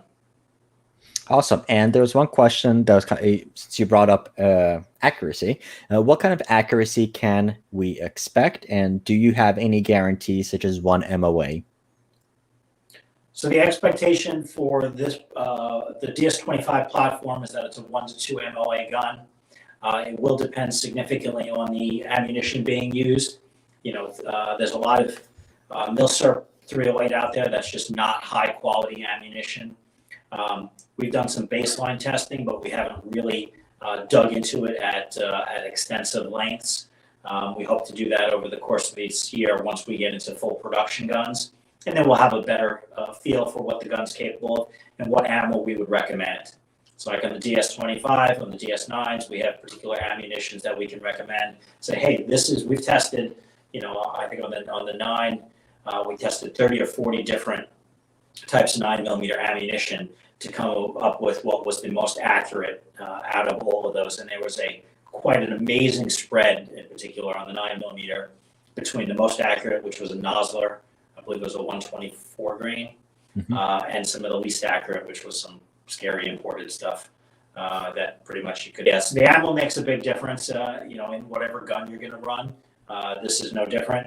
Our expectations is it's probably going to be, one of the Hornady or Federal Gold Medal 308 that's going to perform the best. But it's going to be a balance of figuring out what works the best with the 1 in 10 twist rate out of the 16-inch barrel. Okay. And I was going to say, one place where you wouldn't have issues where the ammo just varies so much all over the world is if you had it in 6.5 Creedmoor, because 6.5 Creedmoor, you can go to any Walmart and get some 6.5 Creedmoor and it'll shoot 1 MOA. Nudge, nudge, wink, wink. Not at this point. You'd actually be surprised. We've actually proven that not to be the case in some of the testing. 6.5, particularly when it first came out, there were a lot of lighter weight rounds, and there was a lot of evolution in that cartridge between the bullet weights, the different twist ratios on the guns, and they were able to achieve much greater distances, much greater accuracy, which we have now. But some of those early guns that we made, early Ruger RPRs that had a different twist rate, you can't feed it the heavy stuff, or it does not run that accurate. They do very well with a 120 grain, but not once you get up into a 147 or such. Yeah, and it's actually weird. I mean, I know it's a little bit off topic already, but I mean, so I know when one of the big reasons to go to 6.5 PRC or the larger 6.5s is because you can use the 147s, the 156s, because, 6.5 Creedmoor was generally that 130 tops. And now I'm getting there's factory ammo for 6.5 Creedmoor, which is 140 grains. Or all right, I guess if you really, really want to go that route. But no, I mean, that's where the twist rates really start coming in when manufacturers start implementing their own take on things. And it just starts going all over the place. Okay, great question. Yeah, 6.5. Go ahead. Go answer that one, and then 6.5 is interesting. We've actually seen some of the bolt gun manufacturers. A friend of mine's company is actually laser engraved right on it exactly which ammo to run in it, because the gun is so optimized for that. And we found when we were testing the DS-10 Hurricane that depending on the range, the accuracy MOA varied with the bullets. So we found if you were going to shoot that at 1,000 yards, the 147 grain Hornady was more accurate. If you were going to go at 1,200, 1,300 yards, the most accurate ammunition was the 143. If you pushed it further, and you start to see the trend here, out to 1,530 grain. So you start to get changes due to the weight versus the velocity impacts the distances, the accuracy at the different distances. So there's a lot more to that equation, as any of the precision rifle guys can tell you, than simply saying, oh, this is the best bullet in that gun. It comes down to also what distance are you shooting it at. I don't know. I've had really good luck overall with the 140 grain, and I'm testing some 145 grainers right now out of the 6.5 Creed. So far, I've seen 140 will do everything and anything I needed to do. Very cool. So here's actually a question, and this is a great one that Kevin brought up. Well, not your Kevin, another Kev, which is, what about cheap steel ammo? Stay away from it or make it rain, since ammo is so high right now. So as a manufacturer, what's your take on this? Because you have people on both sides of the world which basically say, no, only shoot brass case stuff out of my guns. Or on the opposite side, you have people saying, well, if that gun can't run steel case cheap ammo, it's not a gun you should be buying. So, there's a couple pieces to this and a couple schools of thought. You can definitely build a gun that will run any ammo. That does not necessarily mean it will be reliable in the long term. It does not necessarily mean it will be accurate. Okay. The other piece of it is separating out what the casing material is made from the overall specifications of the cartridge. So what we specify in our guns is, in order to provide the best reliability, the best accuracy, etc., we require you or recommend you to run a SAMI spec manufacturer cartridge. So SAMI is the industry trade group for ammunition and firearm manufacturers, where they get together and they draw out the specifications. So if you're a member of that, you have access to those specifications and you build your guns and your ammunition around it, particularly the ammunition. None of the SAMI specs provide for a steel case. So fundamentally, anybody who's making it to SAMI spec. You could theoretically build a steel case cartridge that will run great, and it's not so much about the steel. There are coatings and stuff that you could put on the steel that would make that, almost interchangeable with brass. Most of what's out there is not that. Most of the steel ammunition is going to be cheaper ammunition. It's going to be imported. It's going to be made by manufacturers that don't follow or don't even have access to the SAMI specification. So it comes down to, you're putting a complete unknown commodity into your firearm. Think of it like gasoline in your car. You go to the gas station here, you're going to buy 87 octane, 93 octane. It's to a spec, it's tested, you know what it is. Would you buy gas, from the guy on the side of the road in a third world country and put it in your expensive car? Probably not, because you don't know what's in it, you don't know where it came from, etc. It's the same exact scenario. You got to be very careful buying any of this cheap imported, often steel cased ammo. That said, you can get into trouble with, again, imported out of spec brass ammo as well. It's not so much about the material, it's about how it's made and what specification it's made to.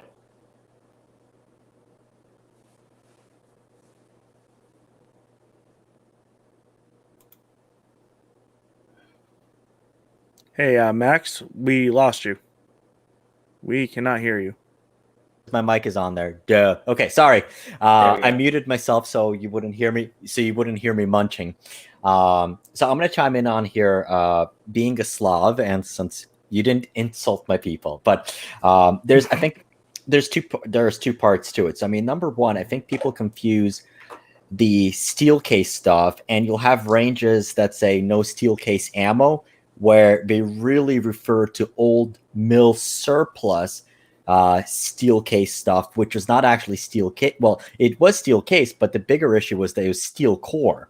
And it was just easier just to say, hey, look, anything that's steel, anything that's non-brass is just not allowed. But the modern stuff is for using steel case or aluminum cases, and it's lacquered, but it still uses a regular lead-coated full metal jacket bullet.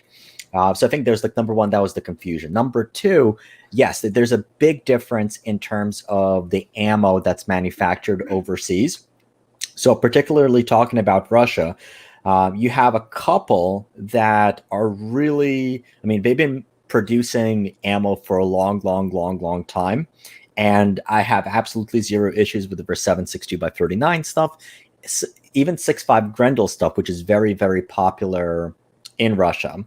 But some of the 223 stuff, and I think even like PMC, which is imported from overseas, usually what we'll find, I mean, yeah, you're right, they're not SAMI spec, and they're not super reliable because they're loaded super mild, and that's going to cause people issues. And then obviously also the quality control aspect. There's some steel cased ammo. If I know who it's coming from, I have absolutely zero issues with it. So for example, like the Barnull stuff is perfectly fine. Some of the Wolf stuff is okay, but even Wolf is just an American name. Some of it was made in Russia, some of it is not.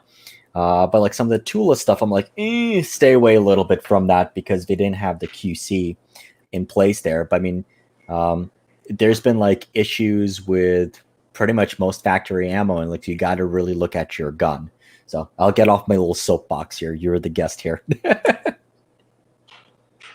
No problem. You know, Look at it this way: is like it depends on how much you value that gun.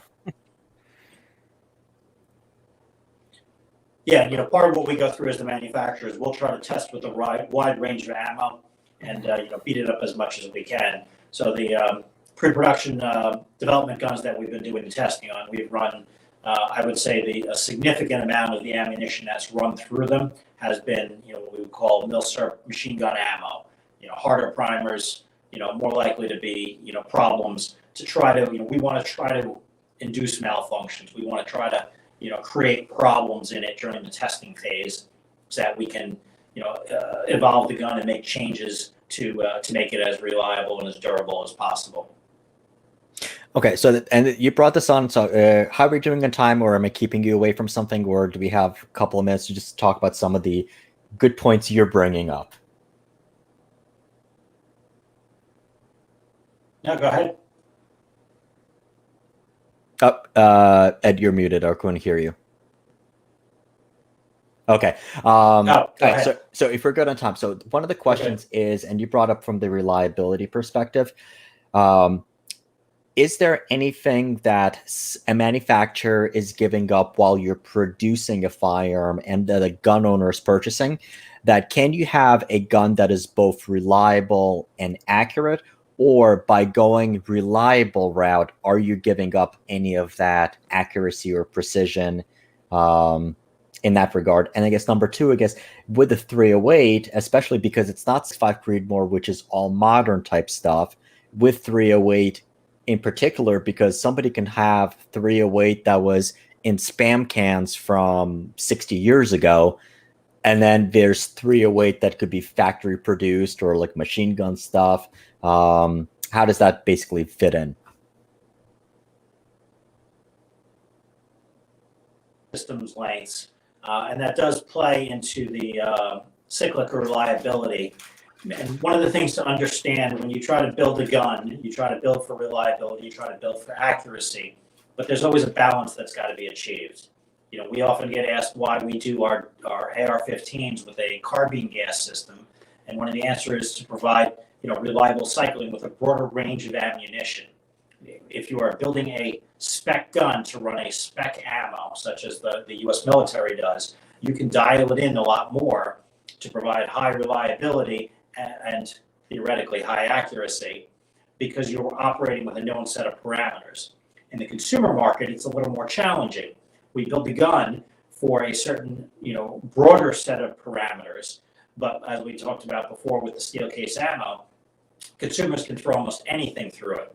So it's coming up with the balance of trying to decide, how reliable do you want to make the gun in terms of balancing that reliability with accuracy.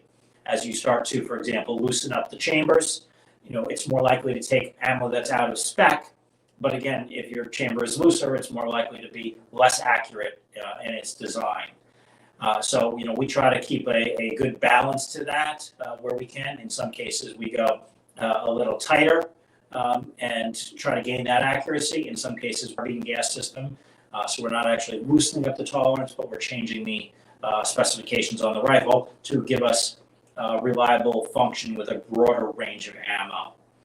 Even just we talk about 223 versus 5.56, there's a design pressure, there's a chamber difference, etc. If we're going to run a 5.56 chamber and we're going to run 223 ammo, we need to accommodate that, because that is a common use in the consumer market, where somebody will run 223 in the gun and they expect it to run reliably and cycle reliably. Same thing in terms of ammo weight, 55 grain to 77 grain. That's a 50% difference almost in the weight of the ammunition, in the weight of the bullet. So again, we've got to design our consumer market guns to be able to tolerate that and still run accurate and reliable.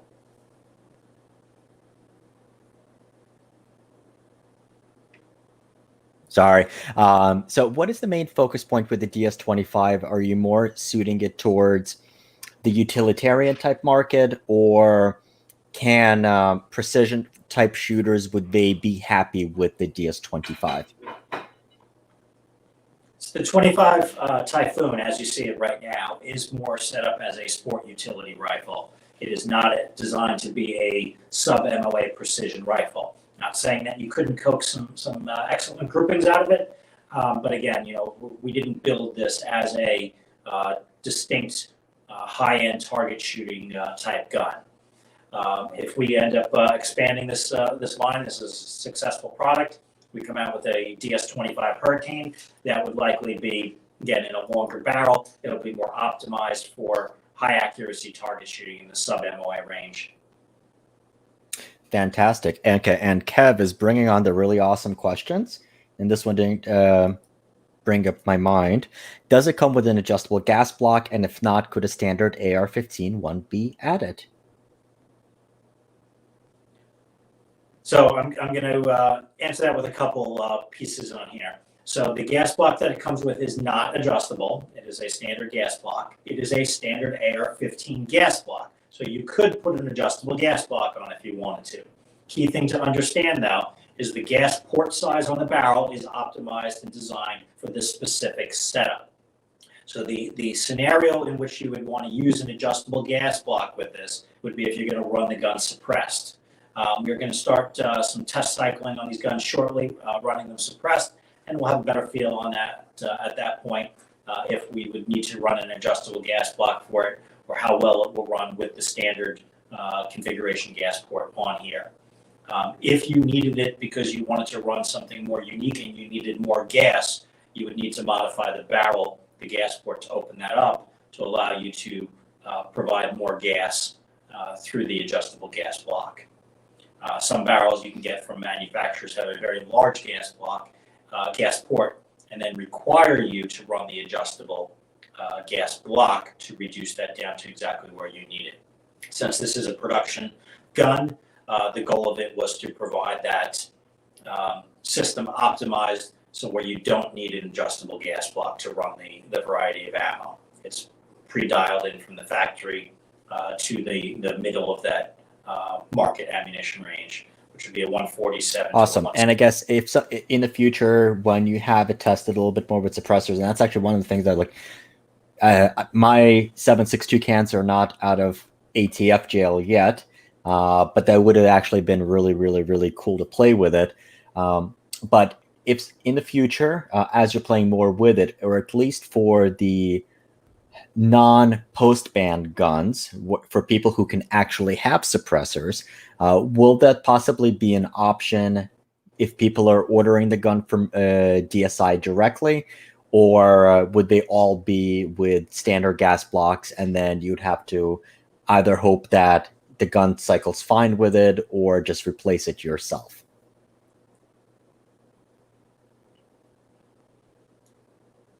Yeah, so at this point, the gun will be delivered with the standard gas block. Our gas system design to run it, the gun will obviously run slightly hotter.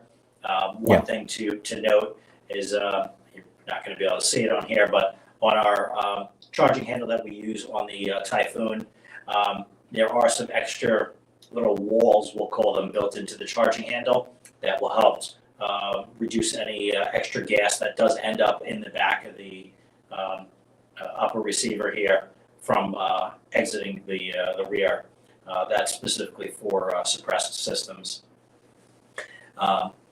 So if you do choose to run a suppressor, and that particular suppressor you were running, because they do vary design to design, creates a significant amount of increased back pressure, then you would need to change it yourself to a adjustable gas block. They are not drilled and pinned. As much as I would love to do that, this is exactly the reason we don't do that. We found the majority of the market of the people that are buying our guns do want to maintain some ability to modify the guns, and drilling and pinning the gas block would make that much more challenging. Okay. I think the last word got crumbled up.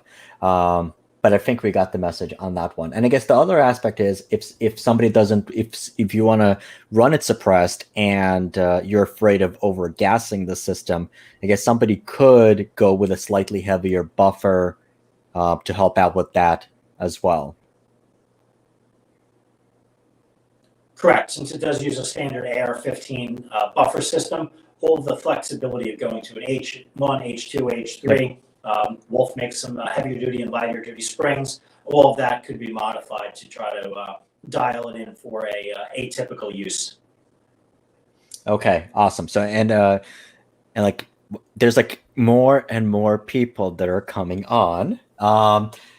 Once again, it looks like your most direct competition is going to be that POF revolution, even though I've never heard of POF revolution. So I guess if you can just kind of like reiterate and circle back to the DS-25 versus the POF, and then the launch, if you can just highlight again the launch date.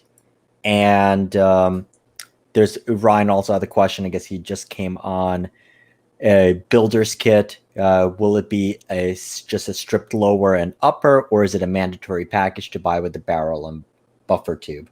So I guess that kind of goes, I'd say, Ryan, and that one go back to the beginning of this interview. But I guess if somebody just buys a stripped upper and lower, well, they wouldn't be able to really do anything with it anywho. So. Yeah, so kind of we'll recap some of the basics from the beginning of the cast here. So first off, I guess we'll go in your order there. So the Patriot Ordnance Revolution is a similar sized gun. It is a roughly AR-15 designed to shoot 308. So similar in this.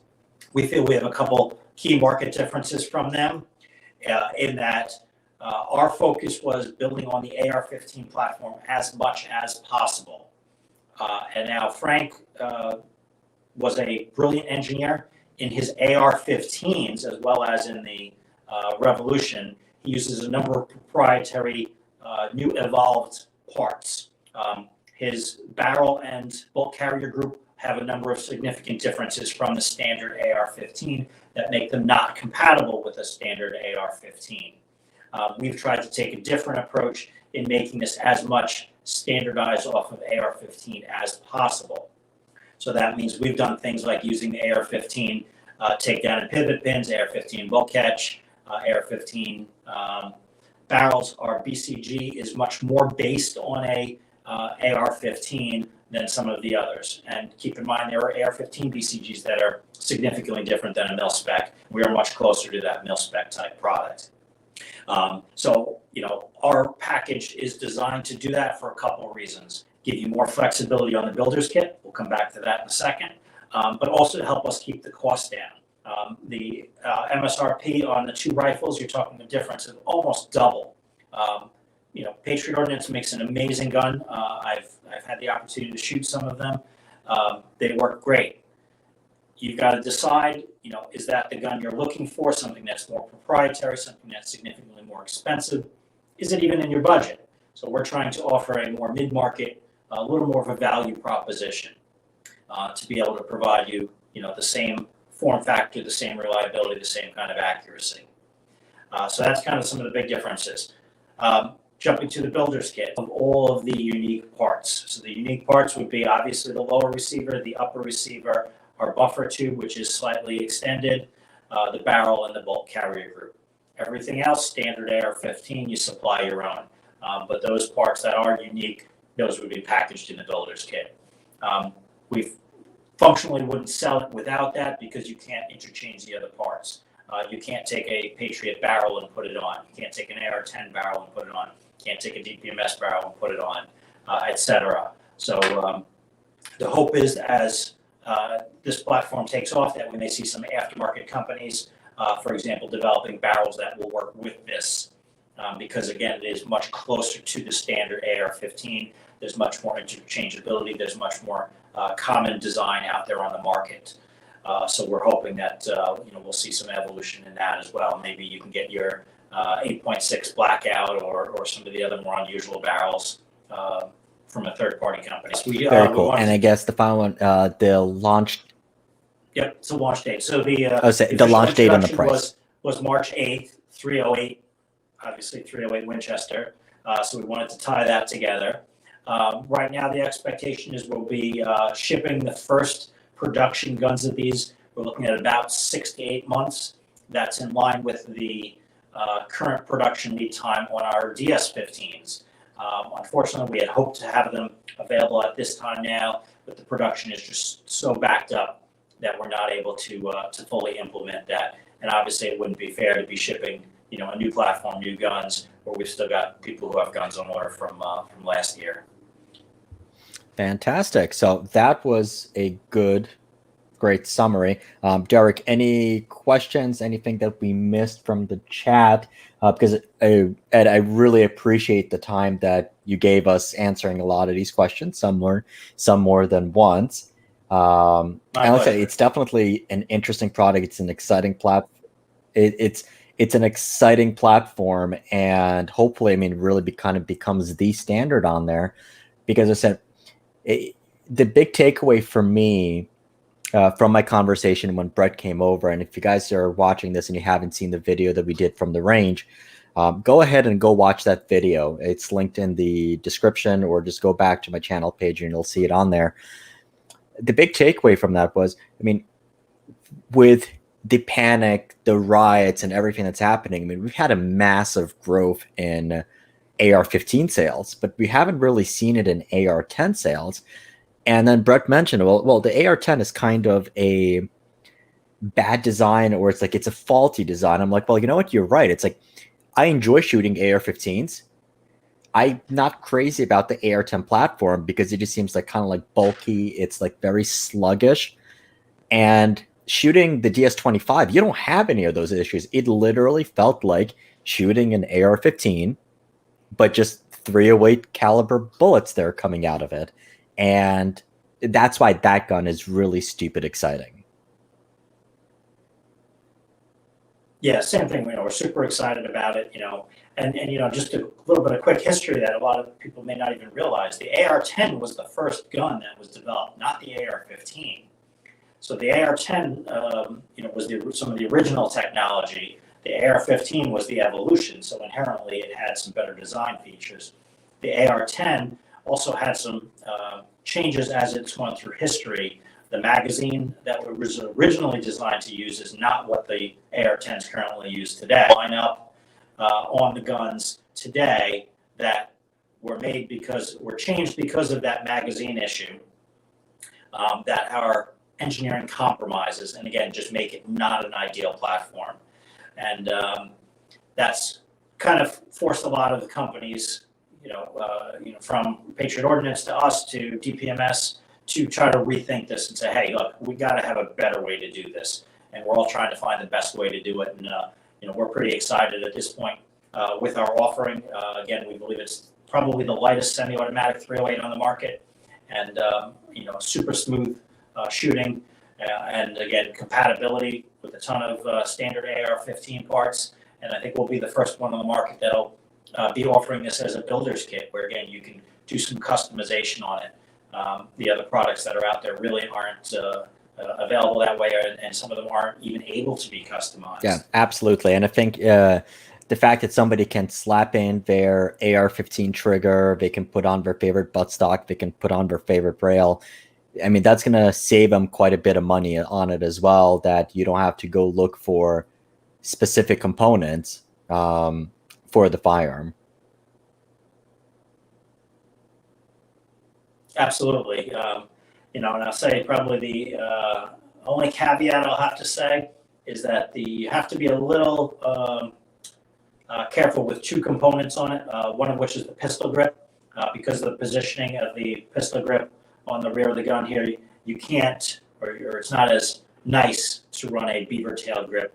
You ideally want to run a grip that doesn't have the beaver tail.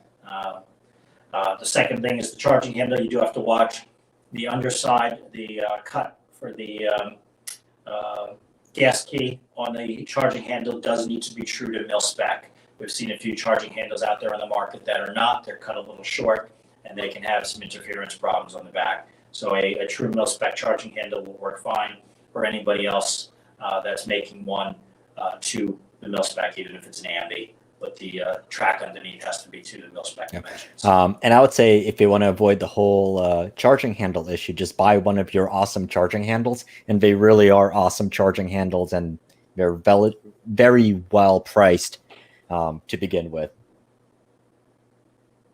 Thank you. Yeah, like most of the things, our goal has been to, try to offer upgraded products at a, high value mid-market price.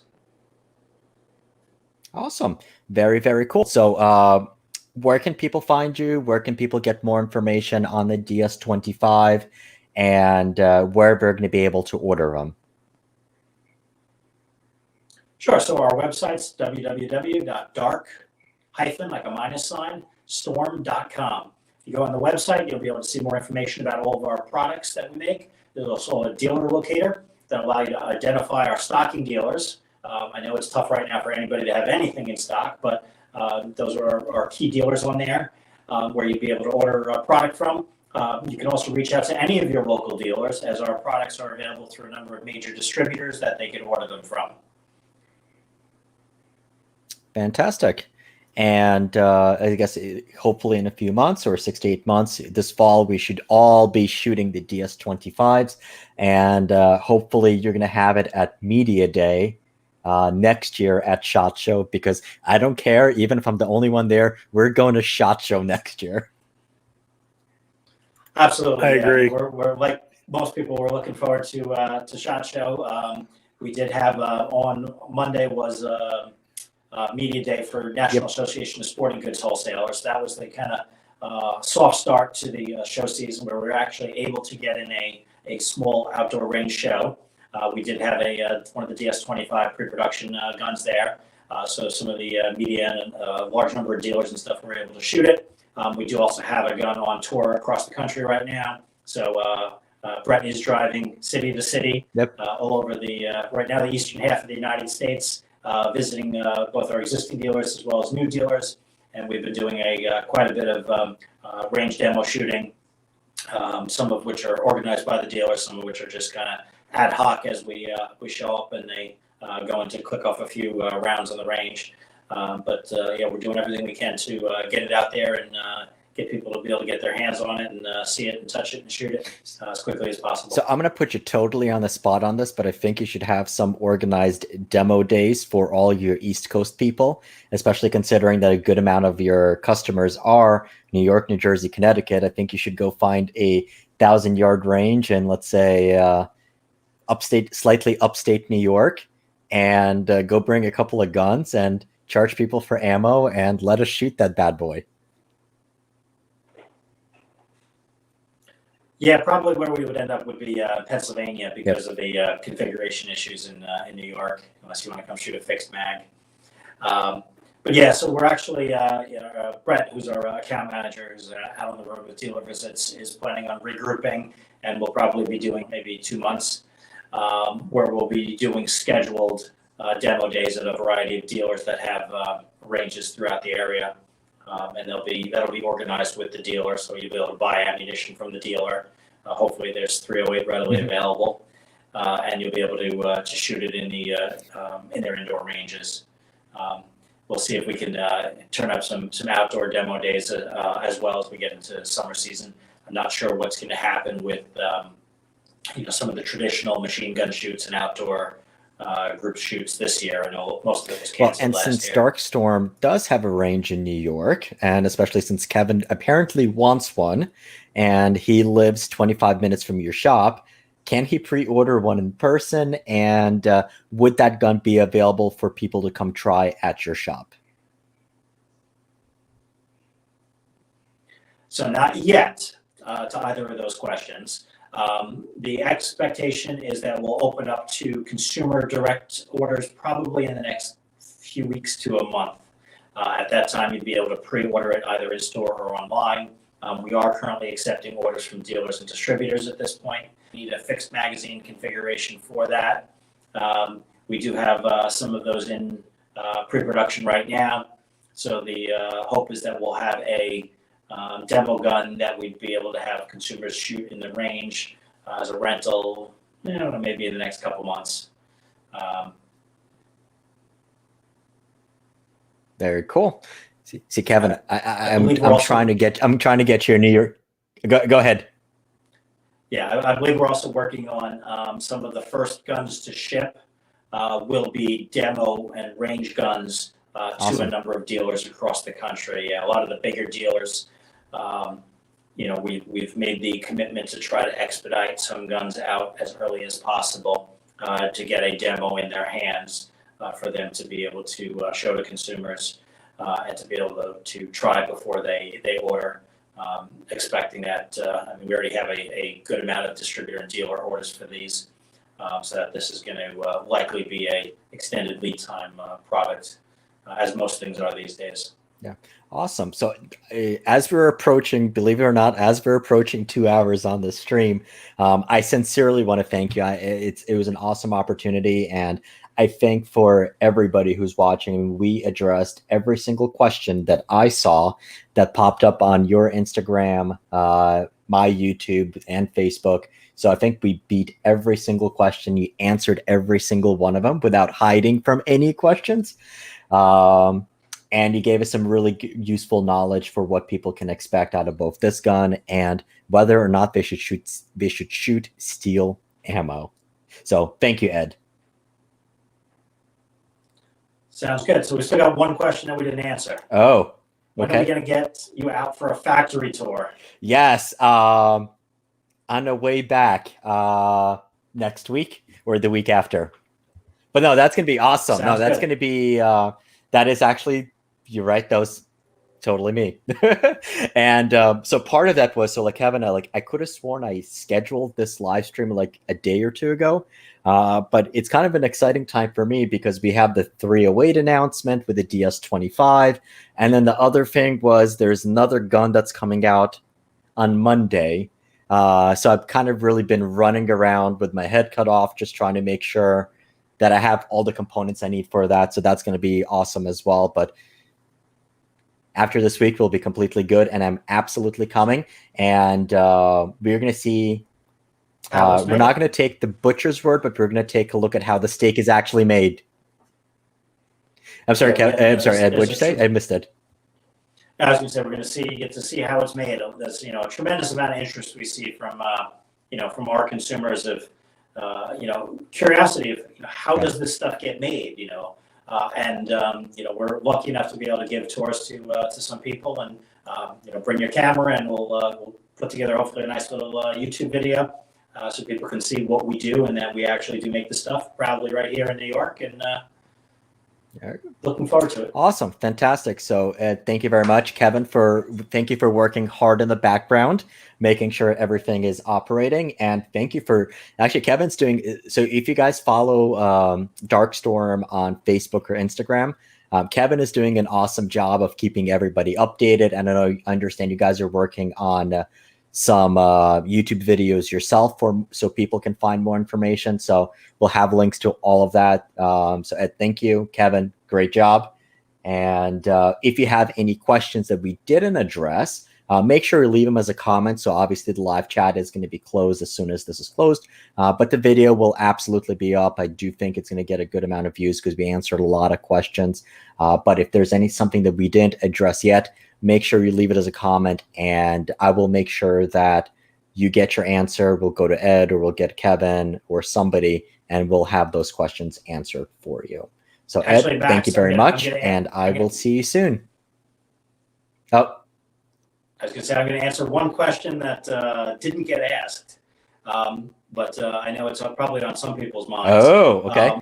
So on the fixed magazine, for the states that have that, on our DS-15 platform, we have a great partnership with Bear Flag Defense in California that makes the ejection port loaders. And it is our hope that we'll be able to work with them, and we've had some discussions on this already, to develop a Bear Flag loader that will be specific for this gun, because obviously it will be a new unique platform. But we're hoping to be able to do that, to be able to offer a speed loader package for this. We're not sure if there'll be any technical challenges on there with the larger 308 cartridge and the spring rate in the magazine, but we're hoping to be able to come up with something along those lines with them over the course of the next year. There are no mag loaders for a 308 already?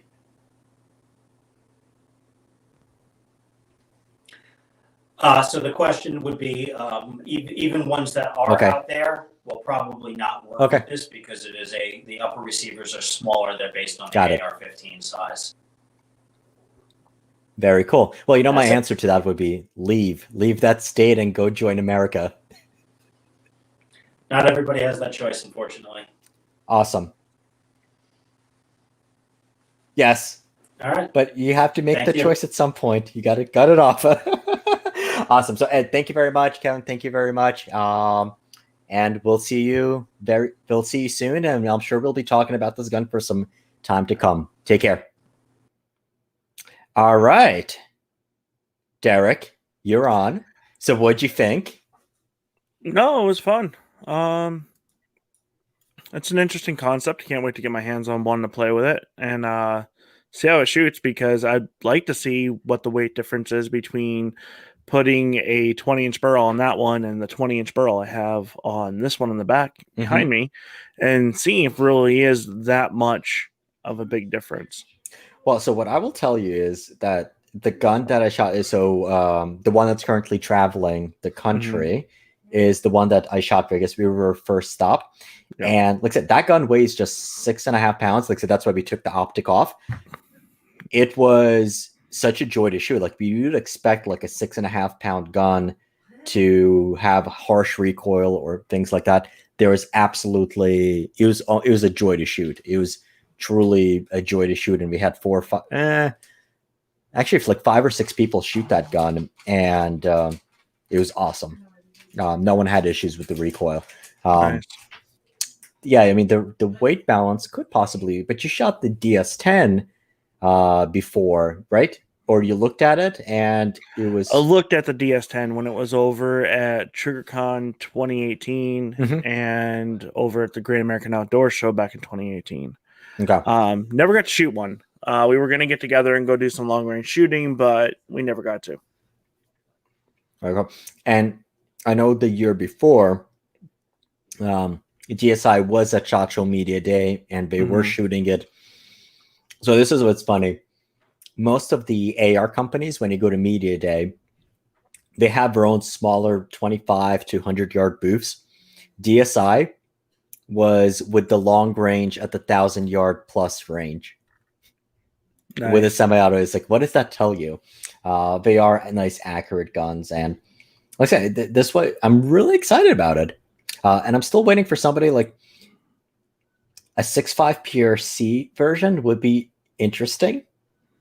I mean, it could be done. They had a 300 short for a while, not DSI, but there's been 300 shorts out there I've seen. So I don't see why a PRC version can't be made.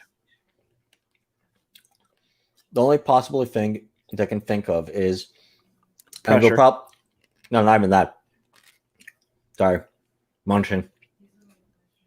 The only thing I can think of with factory ammo, there's not going to be issues. But if you guys are fans of 6.5 PRC, 300 PRC, even 300 Norma Mag, Google. There are issues with the dies where they don't size. Wait, hold on. Okay, short base die system. Yeah. Yeah. It doesn't. So, and we were talking about this, and I finally got that answer to it. So let me actually make this bigger. Yeah, because with a 308, you have to have a short base die system. Yep.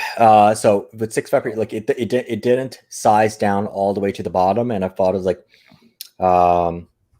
an issue with me possibly, but no, it's the fact that factory ammo is sized all the way down, and there are variances in the reamers that people are using that they have issues. So what's funny is I have a bunch of 300 PRC brass that will not fit into my Ruger precision rifle in 300 PRC. Why? Because they came out of a Desert Tech 300 PRC, and that chamber was just a little bit more loose, and the dies that they have, and it's like pretty much all the dies, they don't resize all the way down to the base of the cartridge, and it's just a little too big. And I'm like, crap. So I can send you some, and then you can take a look at if it's going to work in your gun. But that's part of the issue. And as to why I still think bolt guns are going to be bolt guns. But if you're a hand loader, it's going to be a little bit more challenging to get a semi-auto for precision. True. Cool. All right. But this was exciting. This is really good. Yay, we crossed 2 hours. Oh, so the other thing, so since we have people on here, I think we answered all the questions. Let me know what you guys thought about having DSI on here. I really enjoyed the stream. And it was like we went for 2 hours, and like it's awesome. Like I felt bad scheduling it at 8:30 because when we did our virtual shot shows, like everyone came earlier. But I'm like, can we do this like at 8:30 because that's when most of the audience is on, and we can have East Coast and West Coast people on. And the fact that they're on the entire time, Kevin, I know if you're still on here, thank you. Ed, thank you. That was really awesome. Thank you, guys. Some updates. We talked about this box of Precision Hunter 6mm arc that Hornady sent me for their launch. I got some actual 6mm arc Precision Hunter ammo. Woohoo! So this is worth like $500 right now, probably on Gun Broker. You probably get $500 right now on Gun Broker. 200 maybe. So I'm definitely looking forward to shooting it. And basically what it is, so Precision Hunter, this is the third available 6mm arc ammo. And this is using the 103 grain ELDX bullet. So meant for hunting. I know a lot of people were looking into that. And like I said, it just made to, the bullet is made to expand. There you go. So looking forward to seeing how it shoots. And it's actually interesting what Ed brought up, which was how some bullets do better at different ranges. What I found with a lot of the Hornady stuff is the ELDX Precision Hunter stuff shoots better than the match. Out of some guy. Go ahead. Okay, out of a 300 PRC, I beg to differ with you there. Yeah, 300 PRC, yes, you're right. But 6.5 PRC, I had better results out of the ELDX than I did with the ELDM. See, I'm going to try the 220 ELDX out of my PRC. For two reasons. One, I can't find any 225 ELD match. And two, I haven't tried the 220 yet, where I have tried the 212. The 212 wasn't bad. I'm more of a match. I've found match ammo runs better out of my PRC, being a custom chambering. I fell asleep for a minute and I missed the code. Oh, thank you for reminding me. Okay, so for our giveaway, see, we know who the giveaway whore is. I know, right? So let's do. Okay, the code will be DS25ROX. So I just posted it in chat. It's not live yet, but give me a couple hours after this, and I'll add that promo code in there, and it'll work. So that'll be the code. Other stuff that I just got. So I have a Sig Romeo Zero that just came today, and that is going on my Hello Kitty gun. Yes, I got a reaction out of Derek. Yeah, so basically we have the Sig Romeo Zero. This is the new micro red dot. And I know one of the common complaints with those dots was that it's polymer and it breaks. Sig now includes focus. There we go. They include an aluminum shield now.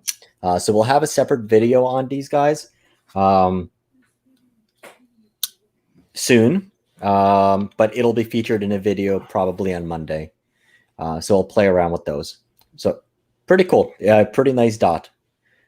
Possibly have an issue with it, but we'll test it. We'll make sure that it works. And that shield is sorry, we're talking about Hello Kitty now. I'll have to explain the Hello Kitty thing. What the hell was I saying? The shield, blah blah blah. Oh, so yeah. So the shield will only come with the aftermarket Romeo Zero. So if you're buying the Romeo Zero by itself, if you buy a SIG 365 with a Romeo Zero, it's not going to come with that. The other thing that came today was the SIG Delta Point Pro. So this is the new 6 MOA version. That would be a Leopold, not a Sig. Did I say SIG Delta Point? Yes, you did. I'm a jackass. All right, so this is this Leupold Delta Point Pro, not Leopold, Leupold. Wait, hold on. Do you see an O here? It's not Leopold, it's Leupold. And don't you dare say Hornaday. Well, since we have it. Oh my god. Can somebody please Can somebody please find there we go. Nope. Come on. Damn it. Okay, but on Hornady, it does not. Okay, is this better? There we go. Oh, yeah, okay. There you go. Right. There is no Hornaday. Oh, it's over here. There is no Hornaday at the end. It's Hornady. Sorry, those are two things that really bug the hell out of me about the gun industry. But no, so this is the new 6 MOA dot, which is really cool. I was hoping to use it with this one gun, but this new gun, never mind. I'm not talking about any new gun. Okay, so the SIG 365. Okay, so that promo code that I gave will work for everybody except Mr. Gulf Coast Florida man, because he's pronouncing it Hornaday. Yeah. So, well, I'll show these out. Started working with a new company called. Hold on. Let me make it big. There you go. Okay, started working with a new company called Outdoor Edge. They make some really nice knives. They sent me one of their new models called the Divide. God, damn camera. Okay, it's called a Divide, and they do make it in a half serrated version, but unfortunately, they didn't have that one in stock. But it's really nice. And trust me, their knives are sharp. I'll show you why here in a second. And they also sent me their new 3.5 Razor Light Everyday Carry. Now, this one does have the... Oh, that's a pretty knife. The removable blades to it, which is really nice. And it does come with 5 blades. And trust me when I say this, they are sharp. Nice. So why would you have a knife with a removable blade? Well, what's nice about this is, this one was designed for everyday carry. Their big selling point is they're a big hunting knife company. Okay. So you can have different types of blades for doing different type of game. Serrated, non-serrated, full serrated, a full blade like this. So you don't have to have multiple knives. Mm-hmm. They pretty much just stay with the fact that you can have the one knife, but many different blades. Wow. So with this one, it actually comes with like five blades to replace, and they're all surgical stainless steel blades. Wow. So something nice to look into. And this divide, this might become my new everyday carry. I really like this knife. Yeah, no, that looks awesome. That looks really, really cool. The black and red, it also matches my rifle very nicely. Nice. All right, well, since we're playing show and tell, the last pieces that came. So we have this. Okay, who in chat can tell me what this is? Oh, me. Not you. I know you know what this is. Do. Yeah.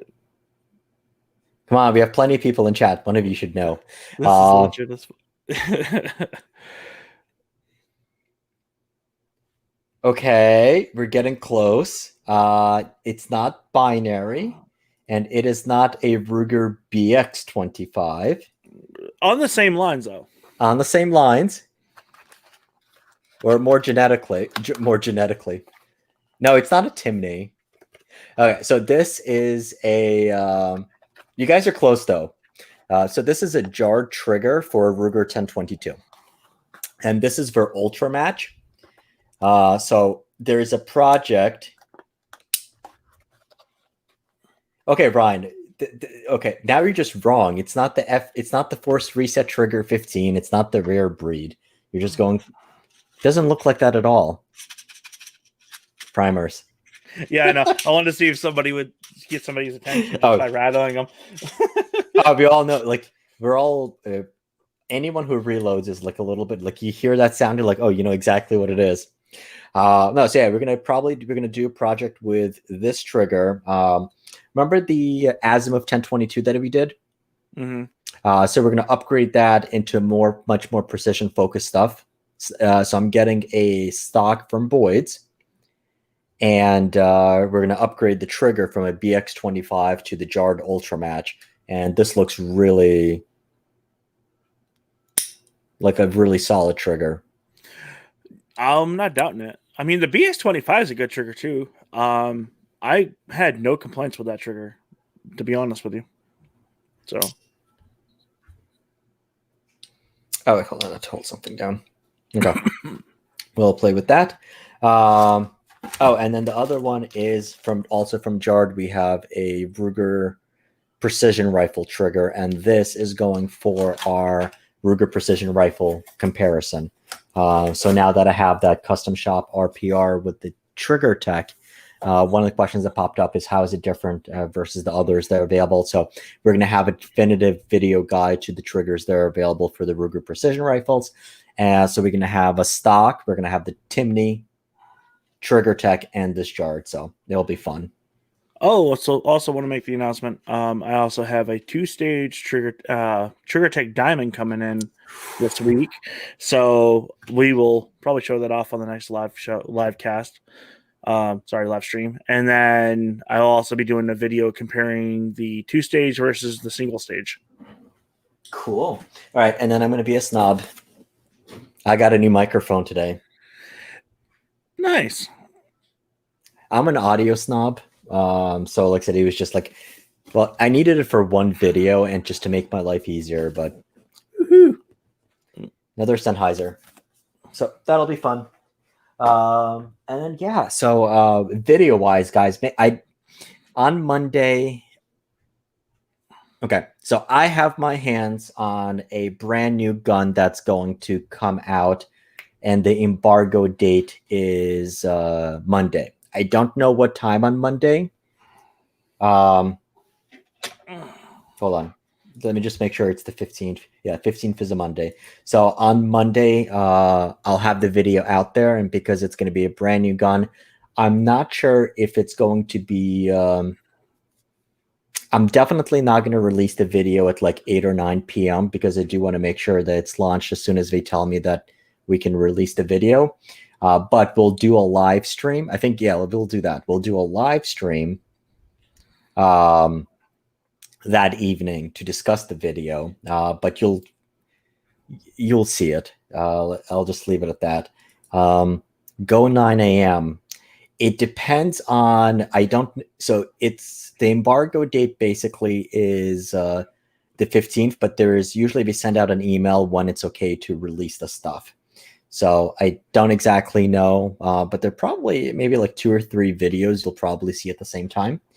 But like I said, usually when I plan out content, I like planning it out like 3 months ahead. Unfortunately, when you have a brand new stuff, and they literally sent me an email on Friday saying, hey, we have a new gun coming out. Do you want to review it?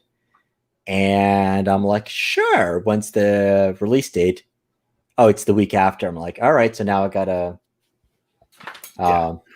try to make it work. But yes. But it's cool, and they'll sell millions of them. Joe, it'll be worth just only a couple more days. Okay, so actually, this one's since you're the AR guy. Well, so am I. Ever shot a Velocity Triggers 3.5 pound single stage? No, I haven't personally shot one, but I know a couple people who do have them in their ARs, and everybody says they're nice. I have yet to get my hands a hold of one yet. I wouldn't mind. Actually, I'm going to put a Rise Armament trigger in this that I had for another project, and the 308 I have back here probably tomorrow. Cool. But Velocity is a good trigger company. They're out of Arizona, if I remember right. So, now, correct me if I'm wrong. Those are the ones that are non-adjustable, right? They're just fixed, and you can't adjust them. Yeah, they're a fixed 3. If I remember right, they are a fixed 3.5 pound trigger, but they have different style trigger shoes you can add on to it. Okay. So,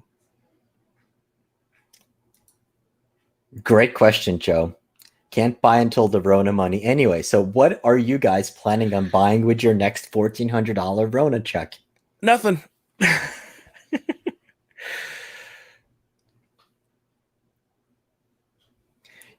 I think Joe, every live stream, every Rona check, he keeps bringing this up. Okay, yeah, so you can order different pull weights and come straight or curved. Yeah, so that was actually my recollection on that as well. So when I was working on the 6mm ARC project for the AR-15 platform, that was one of the things that popped up. I did look at the Velocity triggers. They did seem to be fairly good triggers. I haven't shot the Velocity triggers myself. I believe Card Shark has, or he knows somebody who has. But I don't have any experience with it personally. The Hyperfires are really nice, depending on the budget. I think that's the one thing about the Velocities. They seem to be a really, really good trigger for the money. And I would say depending on the goal of the trigger. Now, the one thing that I love is, and I actually have this trigger in my 2 of them, actually, in a couple of ARs. Let me share the screen. So Ruger, here, let me pull this up.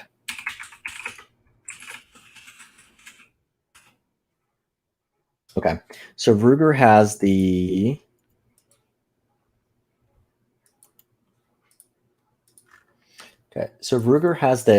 AR5452 trigger, which is a 4.5 pound 2-stage trigger.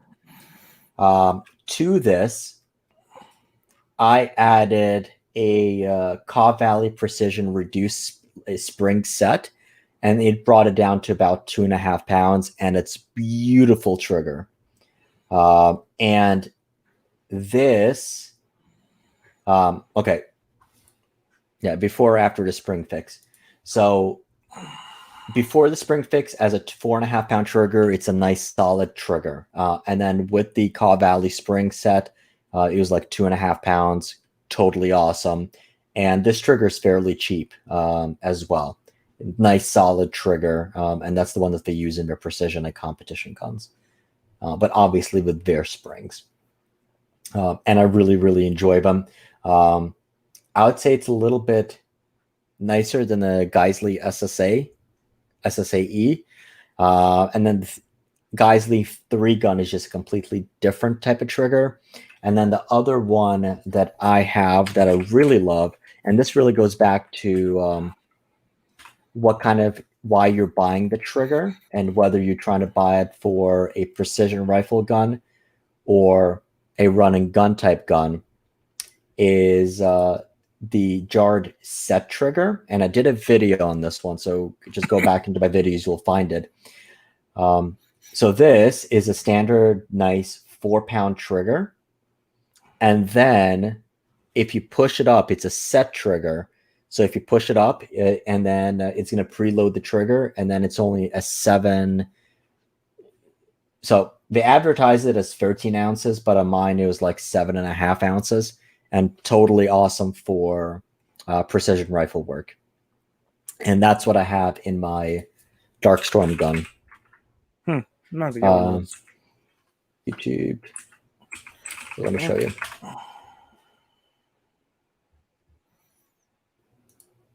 Interested in shooting an FRT-15? I've done a video on this one.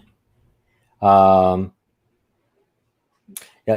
What kind of what are you looking for the trigger for? Let me know, and I'll kind of guide in that one. But okay,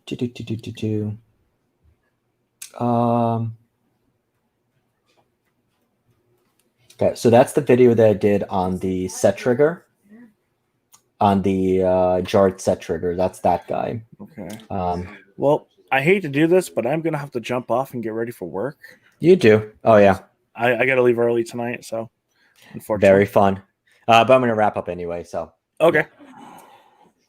Yeah. Go back through and go look through those. But that's basically that. I don't think there's any other questions on that one.